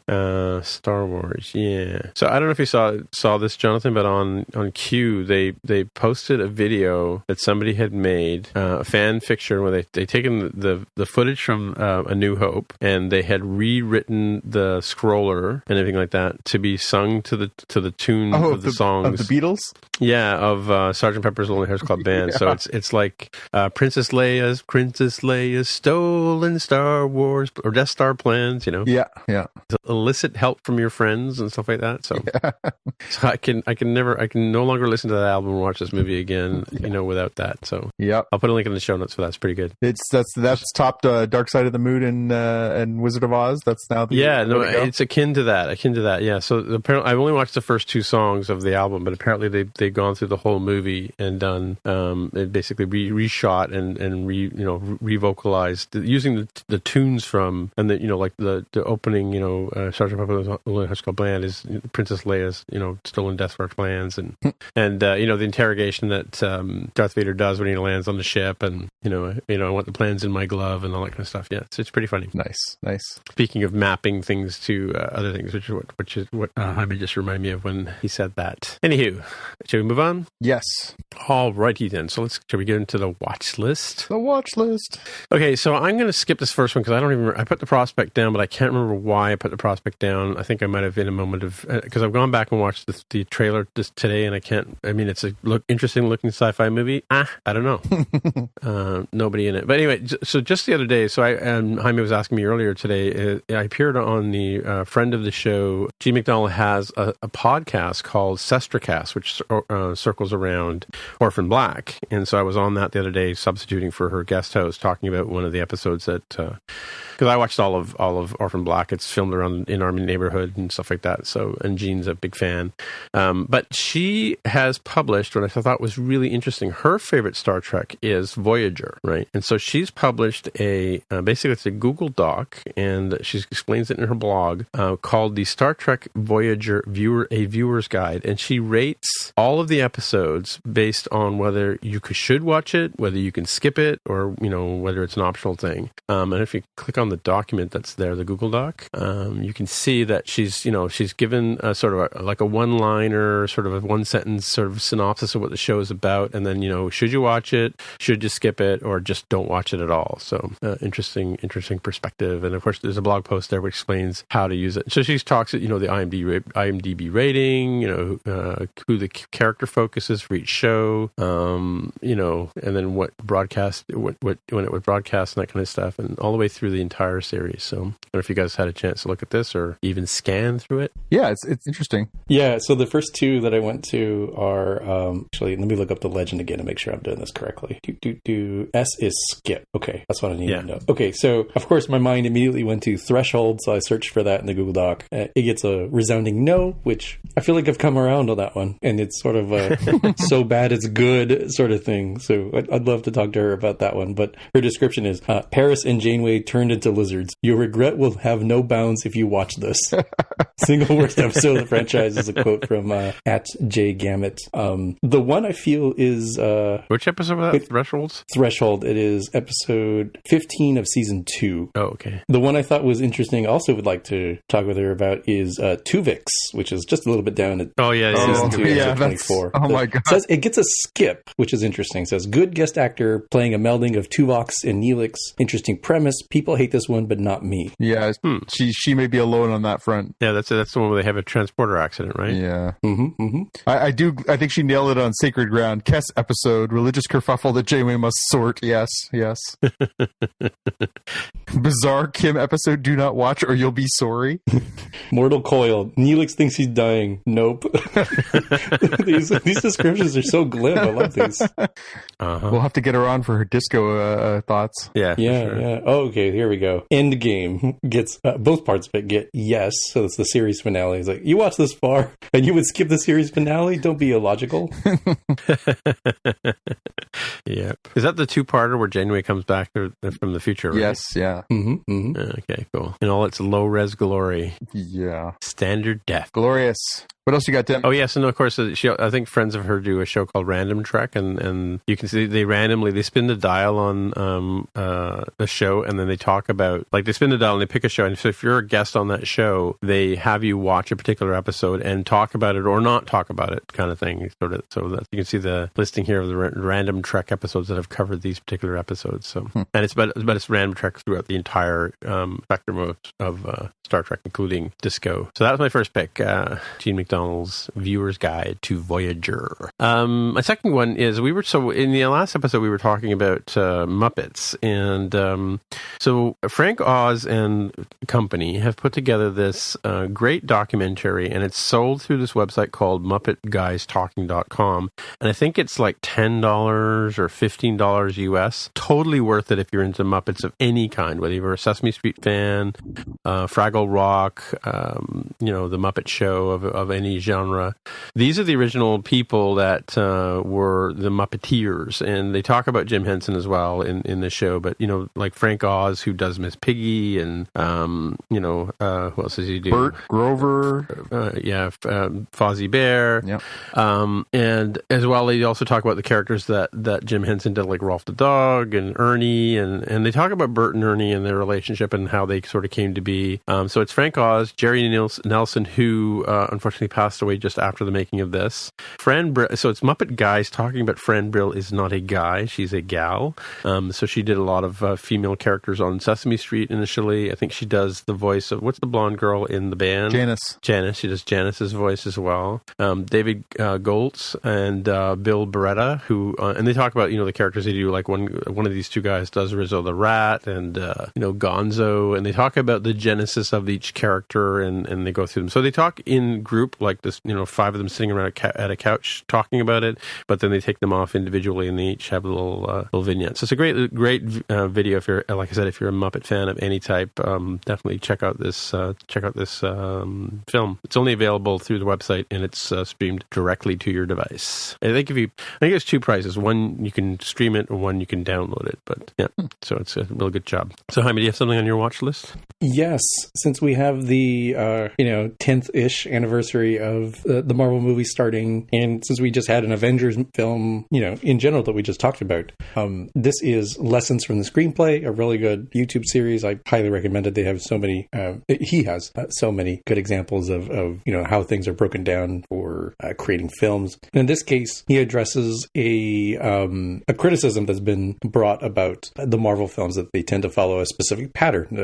Specifically, the beginning of it claims that there is a 3-act pattern. And he takes a look at the Avengers and says, well, okay, superficially, yes, but there's really, spoilers, there's really a 5-act structure there. And he breaks up how that sort of transitions from a traditional 3-act structure to traditional / modern take on the 5-act structure. In this case, with the original, 2012, I think, Avengers film, where the Avengers first came together. I think it's really good. It's like a 14, 15-minute video, so you can do it while eating breakfast or having a cup of coffee or something. I find it very entertaining, and it's quite timely because of Avengers Infinity War. All right, cool. So, Jonathan, do you have something on your watch list? I do. So, this will have aired probably by the time you're hearing this, but you can, I'm sure, find this on Hulu or finding it online, abc.com. The Goldbergs, still one of my favorite shows. A very consistently funny program, very family-friendly. Watch it with my kids. The Goldbergs is doing a tribute to Mel Brooks and Spaceballs in their episode this week, coming out on, I believe, the 9th of May. And as part of this, apparently Adam, the lead character, is going to have a dream wherein he interacts with some of the characters from Spaceballs, including Dark Helmet, played by Rick Moranis. And they have actually gotten, Adam Goldberg, the creator of the show, has actually gotten Rick Moranis to do a voiceover piece with Rick Moranis as Dark Helmet. Now, for those who don't know, Rick Moranis has been retired from performing for several years now. He no longer does appearances. He no longer does movies. He has not worked in quite a long time. His appearances are very, very, very, very, very uncommon. So to have him come back and do such an iconic, hilarious, one of the funniest movies from the 1980s, to come back and do that, I am dying to watch this episode. I watch it every week anyways, but this is all the more incentive to go and watch this week's episode of The Goldbergs. Rick Moranis, coming back as Dark Helmet, apparently doing a dream sequence with Adam as Dark Helmet. So that's just awesome. Interesting. And also, if you're not watching Westworld, you really need to watch Westworld. Just saying. Yeah. So I'll have to get back. And apparently, the Silicon Valley's back already as well. So Silicon's back, and I will highly recommend. It's not science fiction, but it is very good television. Bill Hader's new show Barry on HBO Sunday nights. Oh, really? Is totally worth a watch. It's only going to be 8 episodes, and I think episode 7 was just last night. So it's going to be all wrapped up and available for you to watch. But it's kind of a dark comedy, very black comedy. But yeah, so very interesting what they've done with it. It's about a hitman who decides to give up being a hitman and become an actor. Right. And it's you've said too much. Yeah, it's good. That's all on Front Street. That's the episode 1. So yeah, but it's where it goes from there. And I mentioned Peaky Blinders. You definitely should watch Peaky Blinders. Anyway, so let's wrap up the show. We can chat more in the after show. Cool. So hey, Jaime, if people want to get a hold of you on the interwebs, so I guess this will be it for a while. We'll be back, sometime in the future, depending on which next big blockbuster movie's out. How about Star Wars, a solo story that's more about Lando? Well, no. So I've got my ticket to see the new Lando movie. Yeah. So I'm going by myself because you apparently don't want to go. Actually, I was going to tell you I probably do have to go because if I'm going to write for this website, I probably need to. Oh well, I've already bought my ticket. Movie, so yeah. Did you want me to see if I can get the ticket next to me? It's at the one downtown. Well, we'll work that out on the after show too. Yeah. All right. Okay. So, but I definitely am going to go anyway. So Jaime, if people want to get a hold of you on the interwebs, where would they look? I'm on Twitter as @DevWithAHair. All right, and Jonathan, if people want to find you anywhere out there, I am on Twitter and on Instagram as @JPK News. All right, and I am everywhere as Timitra, TIMMITRA, mostly on Twitter. That's the best way to get a hold of me. And so until next time, we'll see you in the future. Bye. Bye. Bye. That concludes another episode of Spotcast, streamed to you via Subspace Signal. I'm friend of the show, Greg Keogh, joining you from Sector 001. If If you want to find out more about the podcast or see the episode show notes, visit the Spotcast website at spotcast.com. You can get in touch with your Star Trek nerd hosts on the website or follow them on Twitter. They're at Spotcast. If you have feedback or questions, send them a tweet with the hashtag AskSpotcast. If you like the show, please consider recommending it to a friend, writing a review on iTunes, or pledging any amount of Gold Press Latinum at patreon.com/Spotcast. You can find details on how to help them out on the website, spotcast.com/sponsor us. Thanks for listening, and we'll see you in the future. Wishing you peace and long life.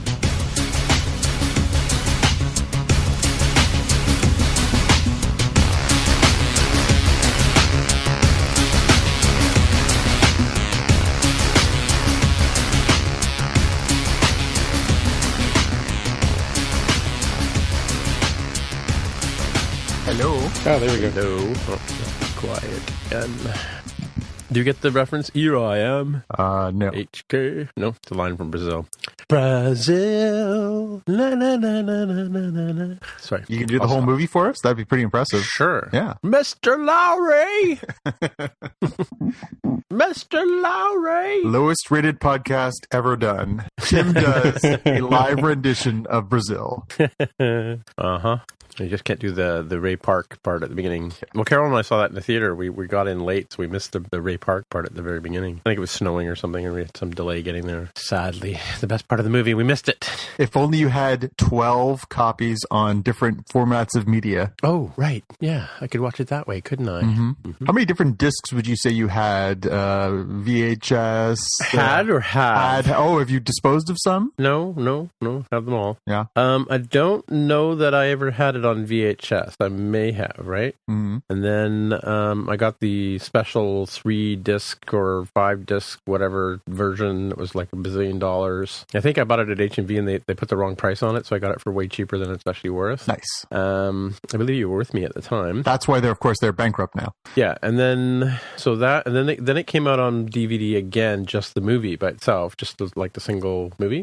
Because the special edition I had was it was sort of recut by like loosely, just sort of chopped up and put together in the format and the way apparently that the studio wanted to do the movie, which is a happy ending and all that kind of stuff. Yeah. And, people not quite blowing up as viciously as they do in the actual final cut. And then and an interview with Terry Gilliam, which is a very strange one because it was the whole time the entire screen is black while you're listening to him have a phone call with somebody about how horrible the studio was. Nice. And then so then I have it on. I'm sure I have it on Blu-ray now. Yeah. And I don't know if it's a Criterion one or not, but yeah. So I have several copies of it. Yeah. And I've seen it 1,000 times. So we're talking about the movie Brazil, Jaime, by Terry Gilliam. Sure. Which, if you know anything about Terry Gilliam, he spent all the time making Jabberwocky and all the other movies he made were just so he could make Brazil. Like that was his original intention. So, or that's the story, right? So that was, I think, his third movie. Well, remember there was the whole deepfake thing? Well, I guess it's still going around, but it's harder to get to because they shut down the subreddit where you could put like celebrities' faces on other people's bodies. Yeah. And people did the same thing that they did for Henry Cavill in Justice League where they, removed his mustache, production company, but then people used deepfake to do that. People were... So did we talk about this on More Than Just Code? Because maybe the same link that I put here on the thing? I feel like we might have talked about it in the whatever episode. Let me look at the notes. I thought we talked about it on Spotcast as being part of the early cell phone video portion. Yeah, well, because I literally put these on the first 3 links on the notes here. I put them because the Estiban one, I know I put that one for sure, like right after we recorded 2025. Well, that would have been like 2.5 months ago. Yeah. So what's this one about? That's what I'm looking at them now going, why did I put this up here? Yeah, the deepfake one is interesting because apparently it's now spread to some weird places on the dark net where they're doing like adult videos with deepfake. Are they? Yeah. I listened to a podcast a while ago and they were talking about that, saying, apparently they're like so good at it now that they can put like famous people people's. But that was the whole on. point. That's why we got banned, because that was the story back then too. Right? Yeah. That's crazy. Okay. Do you have a link, or you put the link here about Anson Mount, right? Joining with the talkie role. Yep. Okay. Cool. Thanos. By the way, I was spared by Thanos. I also was spared. Jaime, have you rolled the dice? I thought we could do that one live and see. We should do that. We should do it on live. Yeah. Oh, that's interesting, because I was spared too. Oh, wow. Does it always say spared? Does it say anything different if I refresh? So Thanos is a fan? Spoilers. Thanos is a fan. Thanos is a fan. That's true. I'm hitting refresh and it doesn't give me anything different. Let me try doing a... So, I don't know if you know, but they had the stars of all of the of Avengers on Jimmy Kimmel Live. I think they had like 4 nights or 5 nights, and they had like 5 of them at a time talking about their role in the film and all that stuff. And what's his name now? Chris Hemsworth, who plays Thor. At the end of it, Jimmy Kimmel says, "What do you guys think about the next movie?" And he says, "Some of us are excited about it." Anywho, all right. Let's roll this show, shall we? How do we start this one? This is Spotcast, right? Did we rename the show? I noticed that our social media presence seemed to indicate there was a new title. Well, yeah, that was me having fun with the paradigm of people not paying attention to Spotcast. Or it's more than just Spotcast, isn't it? Or more, is it more than just Star Trek? More than just Trek? I don't know. Yeah, because I just wanted people to understand that we're building larger a brand. than that. More than just Star Trek podcast. Yeah. It's the more than just. Yes, exactly. Yeah. It's funny. In university, I started up a group of like-minded individuals, artists and painters and actors and dancers and whatever, and we were called Just People. I didn't even think about that and the idea was, we were like, 20-year-old, people thinking we're better than everybody else. Not better than everybody else, but we were trying to like fight for justice and stuff like that, and fairness and women's rights and stuff like that. And but by the same token, though, we were only people, just people, right? Mm-hmm. So the just word has been haunting me for years. There you go. Alrighty. Yeah, I messaged you the other day, but you didn't get back to me. I know. I was trying to... we had a very long power outage here as a result of that rather epic storm. We were without power for a good about 10 hours. So I was a little behind on my priorities. And then by then I was like, oh, well, fuck it. He probably bought tickets already. And then I saw today you were like, oh, I bought a ticket today. I was like, oh, damn it. I should have just gotten back. Did you notice my little Photoshop thing that I made up? Yes. Lando, a Star Wars story. Yes. I'm down. Yeah. I'm still not all in on that movie. I really enjoyed Donald Glover on Saturday Night Live, especially the Lando bit that they did. That made me laugh. The gathering of the 4 black people in the entire Star Wars universe. Yeah, that was great. Yeah. That was very funny. And again, I'm sure the supporting cast are going to be great. I'm still not sold on this dude, and I kind of want to see some of the reactions.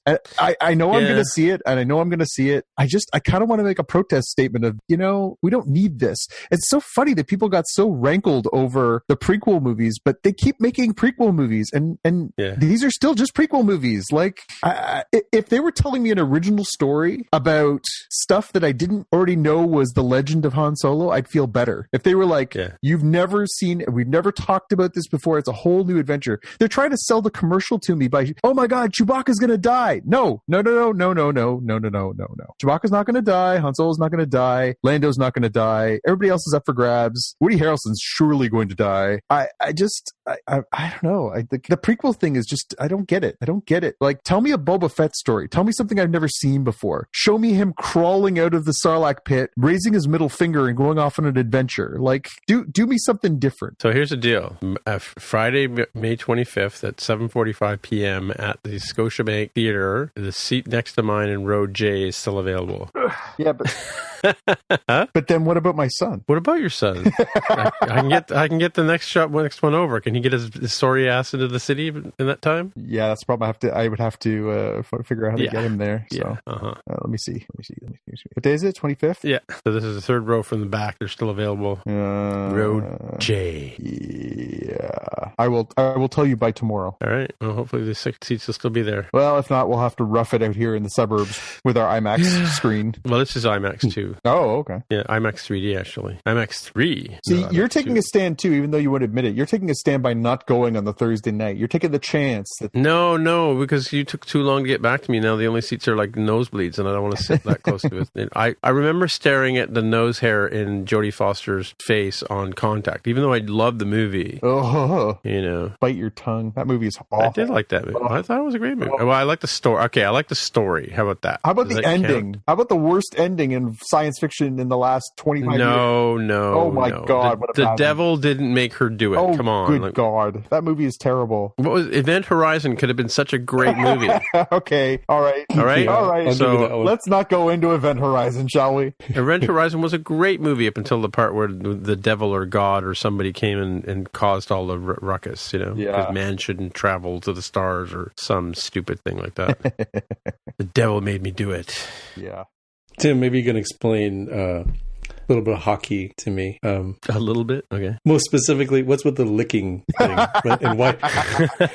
One, I kind of get why the guy is doing it. It's a gamesmanship thing, get in their head. Yeah. Why can't the league stop it? Like, you would never see this in the NBA or the NFL. Like, that sort of thing could be stopped the next game. And it seems to have gone on. I didn't hear about it, but apparently he's kissed other players too. Yes.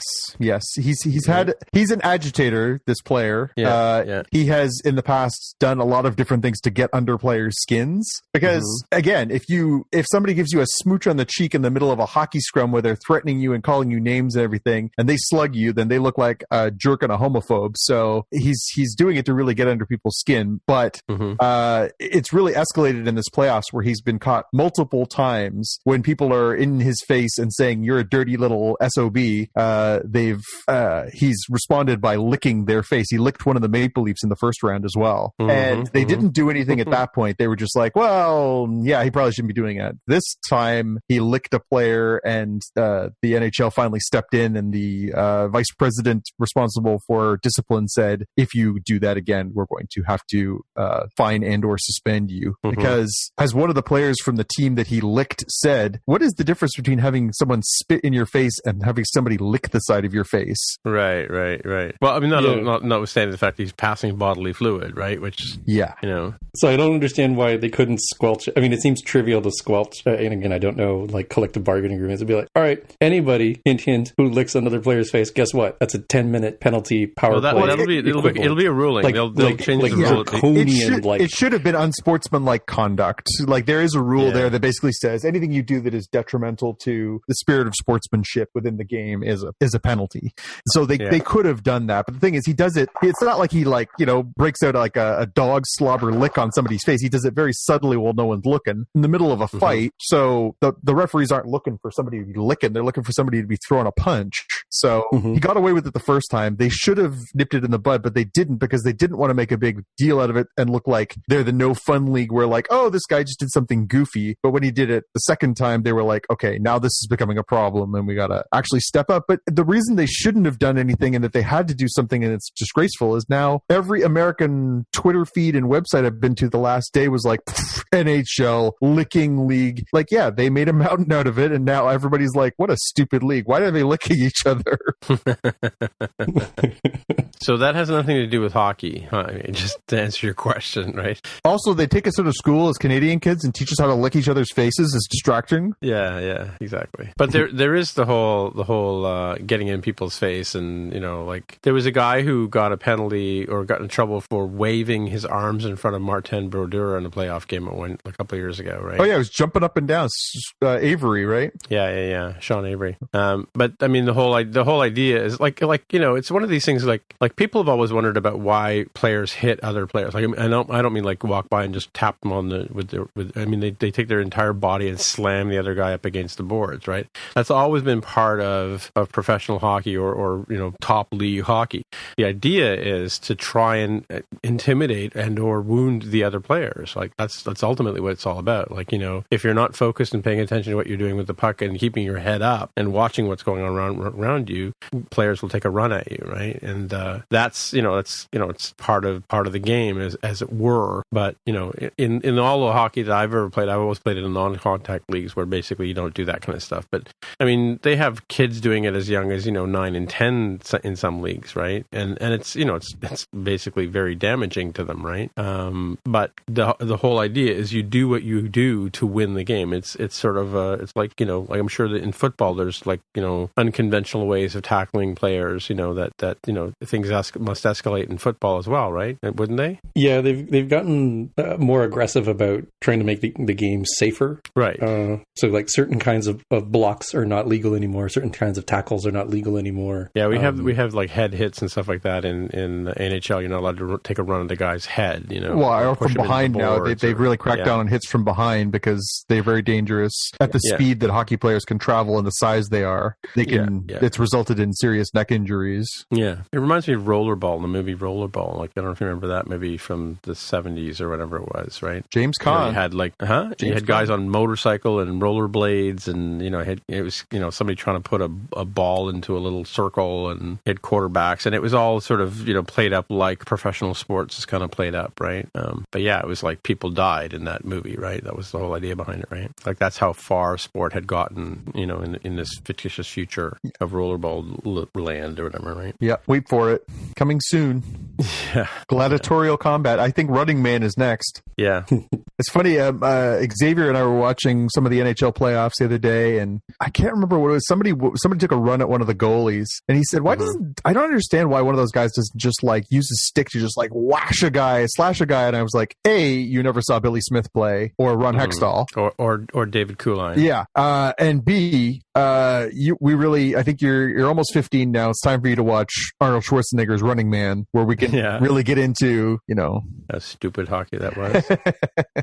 He had the razor-edged goalie stick. I mean, come on. Haven't you always dreamt of a razor-edged goalie stick? You get him out of your crease awfully fast. Please. Now, my favorite thing to do with a player was, so what people do in like, I was a goaltender, obviously, honey, but what people do is they park themselves in front of you so you can't see, like they put their butt right in your face so you can't see the guy taking the shot, right? So my favorite thing to do was, just as the guy was winding up to take the shot, was take my glove hand and push the guy standing in front of me into the shot for fun. And does that work as a deterrent when they get hit with their own player's shot? It does. It makes them think twice about it. Next time they'll be a little. Some of them are just meatheads and they don't. But they don't care. But that was just something I took to doing is pushing like if you're gonna park in front of me, like most other guys would hack at your ankles or whatever, right? But I just found that if I put if I just put my glove between his shoulder blades and pushed him forward, off balance, only did it a few times, but as opposed to the David Kuline patented one across the back of the ankles. Yeah, I mean, well, he was a Billy Smith fan, right? So. Yeah, he was. Yeah, gotta admit, there's an artistry to that one too. Yeah, I mean, the subtlety is not getting caught doing it, right? That's the thing. Yeah. So. But now we have video replay. I mean, the thing about this is like people like the thing about Rec League, which I hated the most, was that guys would come in on a breakaway, right? And they're coming at you full speed, and yet they don't have the skills to stop. Yeah. Right? I'm sorry. It's just a game, right? In a Rec League, like, so I need to go to work tomorrow. I don't want to get physically damaged because you can't skate, That was my biggest problem with playing hockey with so-called adults. I'm doing air quotes.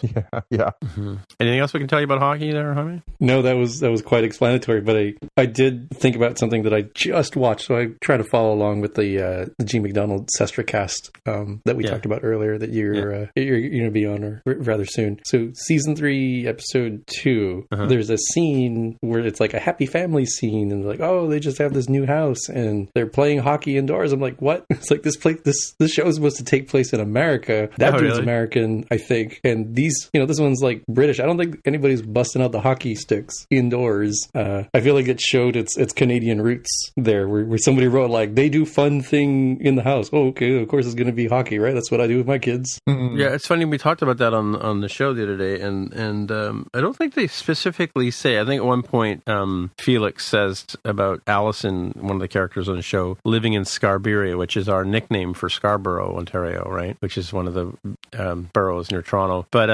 yeah, I don't think they necessarily say that it's filmed in, it is filmed in Toronto, but was filmed in Toronto. They don't actually say that it's taking place in Toronto. It's some fictitious place in the United States, somewhere in North America, right? But you're right, that does seem a bit out of character, right? So, but it's funny. I posted a picture the other day of kids warming up for ball hockey, which is what they do. And when they take the ice out, they just put running shoes on and get balls instead of pucks, and they play hockey ball, or basically ball hockey it's called, right? So I posted it saying Canadian kids practicing baseball, right? But funnily enough, I was walking back past one of the parks where I think there was a bunch of girls, a girl league playing ball hockey, and the girls, you could see the girls walking towards the rink, but there was a tennis court there, and there were 4 girls on the tennis court with hockey sticks and a ball, and they were learning how to lift the shot, right? And so they were playing tennis with hockey equipment. They're basically like lifting the puck over the net kind of thing, right? Which is an interesting way to learn.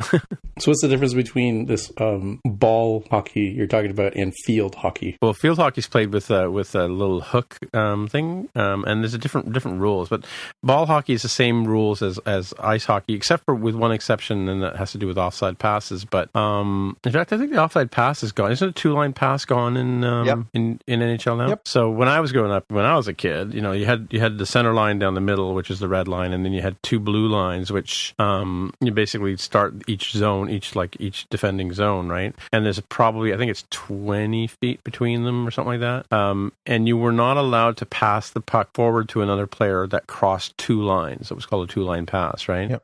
But in order to speed the game up, they've taken away that rule. So now you can pass, across 2 lines, right? So that's why you get these sort of passes where one guy is way the heck, skating towards the enemy zone or the other team's zone, and the defender will pass it up to him, right?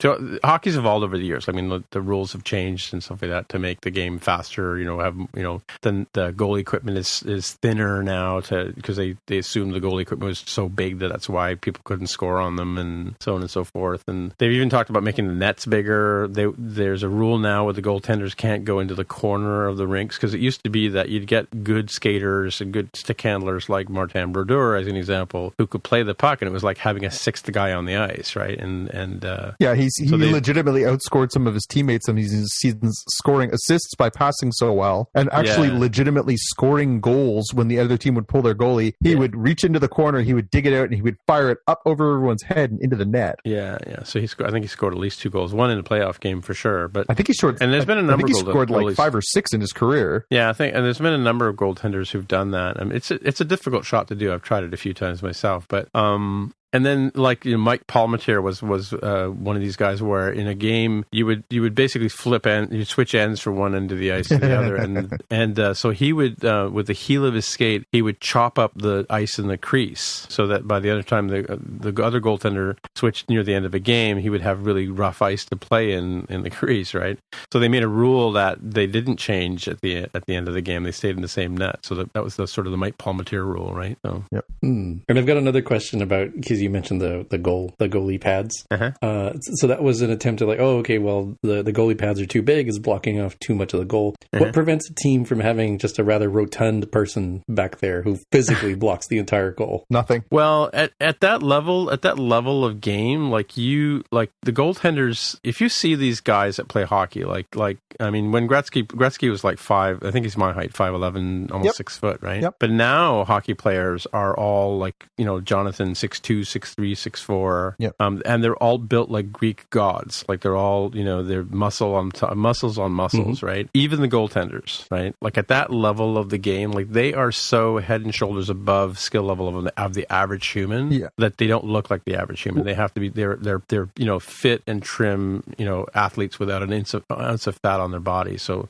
that's, to answer your question, you couldn't compete at that level if you were at least, used to be that goaltenders could be a little bit tubby chubby and, Well, goalies used to be, like, legitimately people get into being goalies or got into being goalies in the past because they were usually the last kid picked. They weren't the best skaters, and they often were the smallest but they could be fast or they'd have good reflexes. But you would put the big strapping guys out to take the bangs and the hits, and you put a little guy in the net because that was the last guy picked. So the good goalies would just be little guys who ended up developing those skills. But over time, if you like, Tim's right. When I was a kid in the 1970s, Mike Palmateer was like the star goalie of the Maple Leafs. He was like 5'8". Like, he is a little dude. Yeah, tiny guys, Now, there are guys in the league who are playing goal who are 6'5", 6'6", who are every bit like capable of being a full, skating forward, but they take up a ton of space. When they stretch their wingspan, they cover the entire net plus. Yeah, they crouch down, right? So when they crouch down and they put their pads down flat, they go post to post. So they cover the entire bottom of the net with their legs spread, and they're super flexible. And when they spread arm to arm, they can pick anything with their blocker and their glove. Like, it's a completely different era in the sport. And that's why everyone's like, oh, Wayne Gretzky, whatever. Yeah, but he was playing against guys who were half the size of the guys that are now. And the nets haven't changed dimensions. So they're filling up a lot more space. Their equipment's bigger, better, stronger. They're not scared of getting hit like those guys were. Like, yeah, exactly. When you fired a puck, what was the goalie who used to play for Boston who had all the scar marks on his mask? Oh, Jerry Cheevers. Yeah. Jerry Cheevers had a white mask. He would start every season with a white mask. And every time he got hit by a puck, he would draw in a stitch. At the end of each year, he would retire that mask, and it looked like something out of a horror movie. It was covered in scar marks. Yeah. Because that's all the scars Johnny Bauer, had. who was the last Leaf goaltender in the 60s to win the Cup. They used to only have one goaltender. They didn't have a backup goaltender back in the day, right? And so he would get hit. He would play without a mask. He'd get hit in the face with the puck, and of course it would open his skin. He would like start bleeding, and they would stop the game, take him to the bench or take him to the dressing room. The doctor would come in and stitch up his face, and then he would go back into the game with no mask, and continue to play the game, right?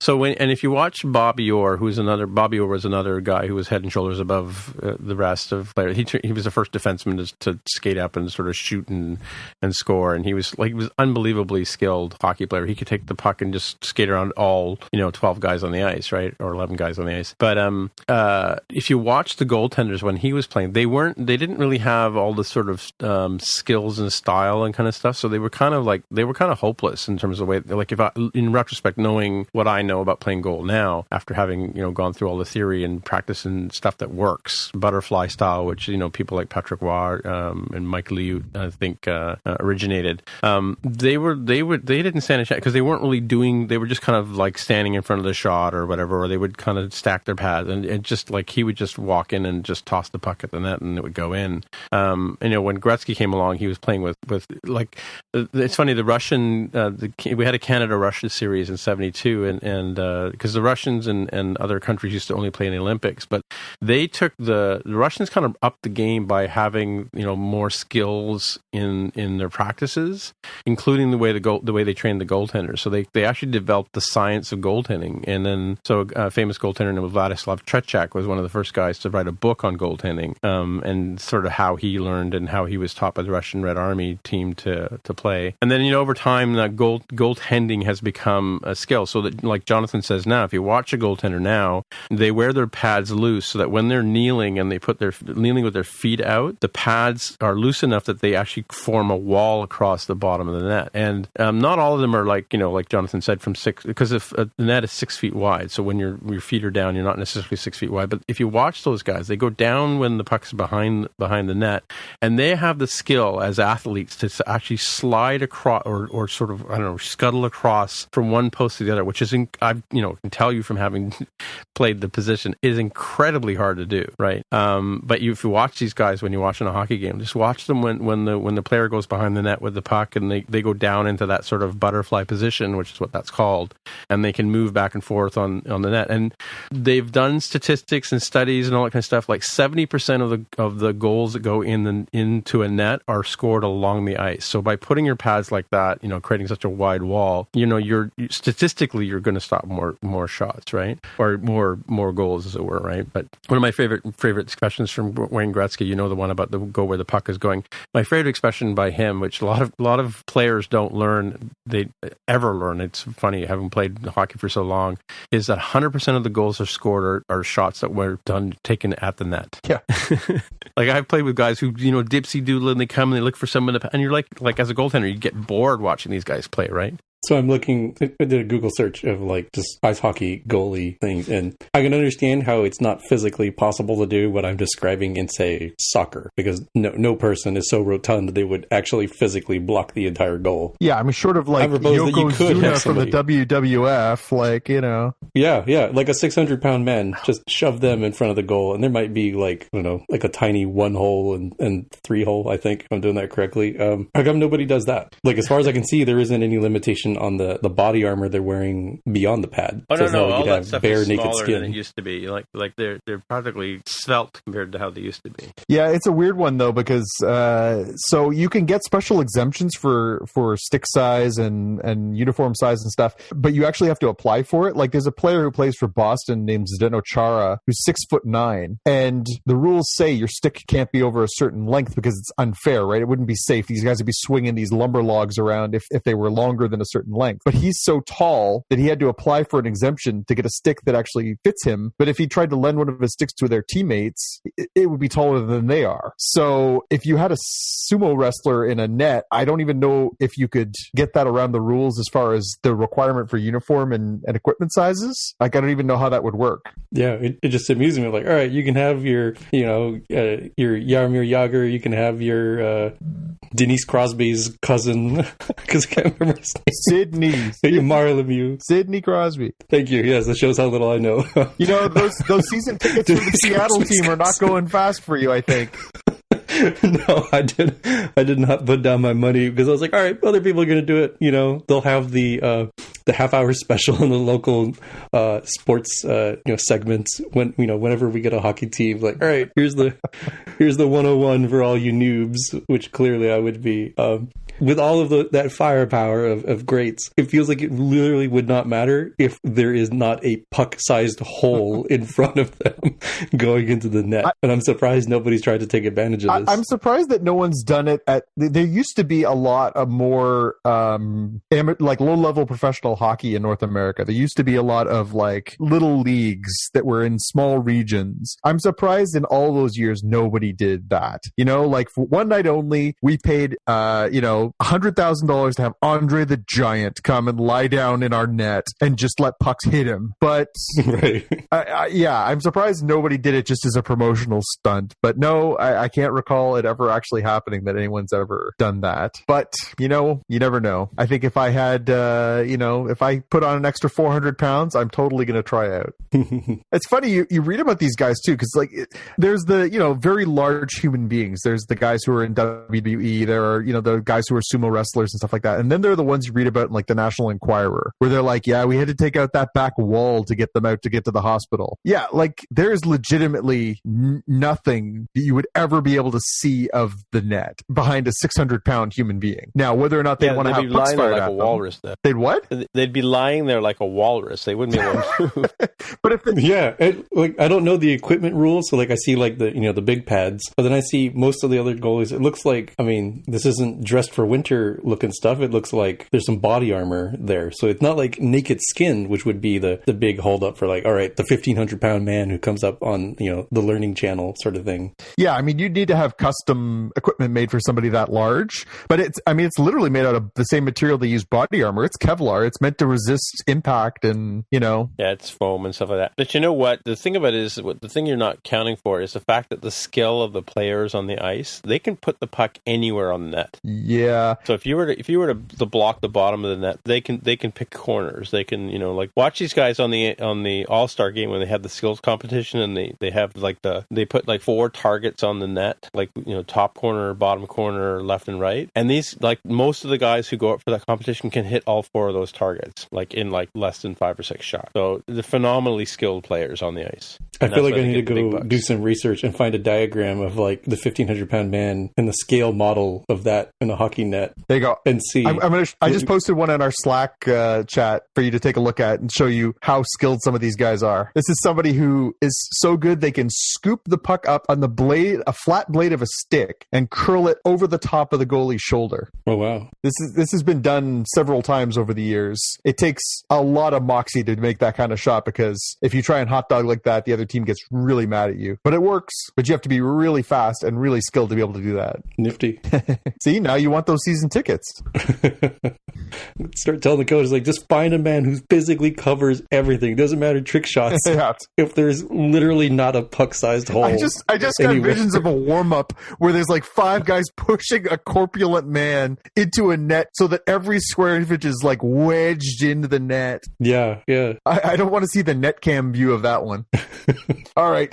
Well, it's always a pleasure, gentlemen, but I'm going to bed. I have to get up at 6. Already. Yeah. Let me know if you want to. I'll talk to you tomorrow about Solo, Tim, and we can decide if we feel motivated after that one to do another one of these. We decide who whether it should have been called Lando, a Star Wars story. Did we lose Tim? He's suddenly really quiet. Oh, you know what? I forgot. I switched my microphone, so I have to push. I've been talking all this time, but you can't hear me because I haven't been. So we just seem really rude. You're like, why are these guys talking right over me? Yeah. No, I'd switched because when I had to stand up and walk away from the desk, I pushed I switched my shusha around, so it was push to talk instead of. So I've been talking to you guys this whole time. You've been ignoring me. I can't believe it. So rude. We just thought you were like really focused on one of the hockey highlights I was posting on Slack. So how did you hear me say the part about my leg being cramped and stuff? We heard you say, I gotta stand up. That was the last thing I remember hearing. Oh, really? Oh, okay. Yeah. I forgot I switched the thing around. Oh, yeah. No, I was just saying that I gotta go because I gotta deal with this leg. Okay. I was probably talking about hockey that made it happen. Get the cramp back. Yeah. Alrighty. All right, guys. Talk to you later. See ya. Bye. Bye.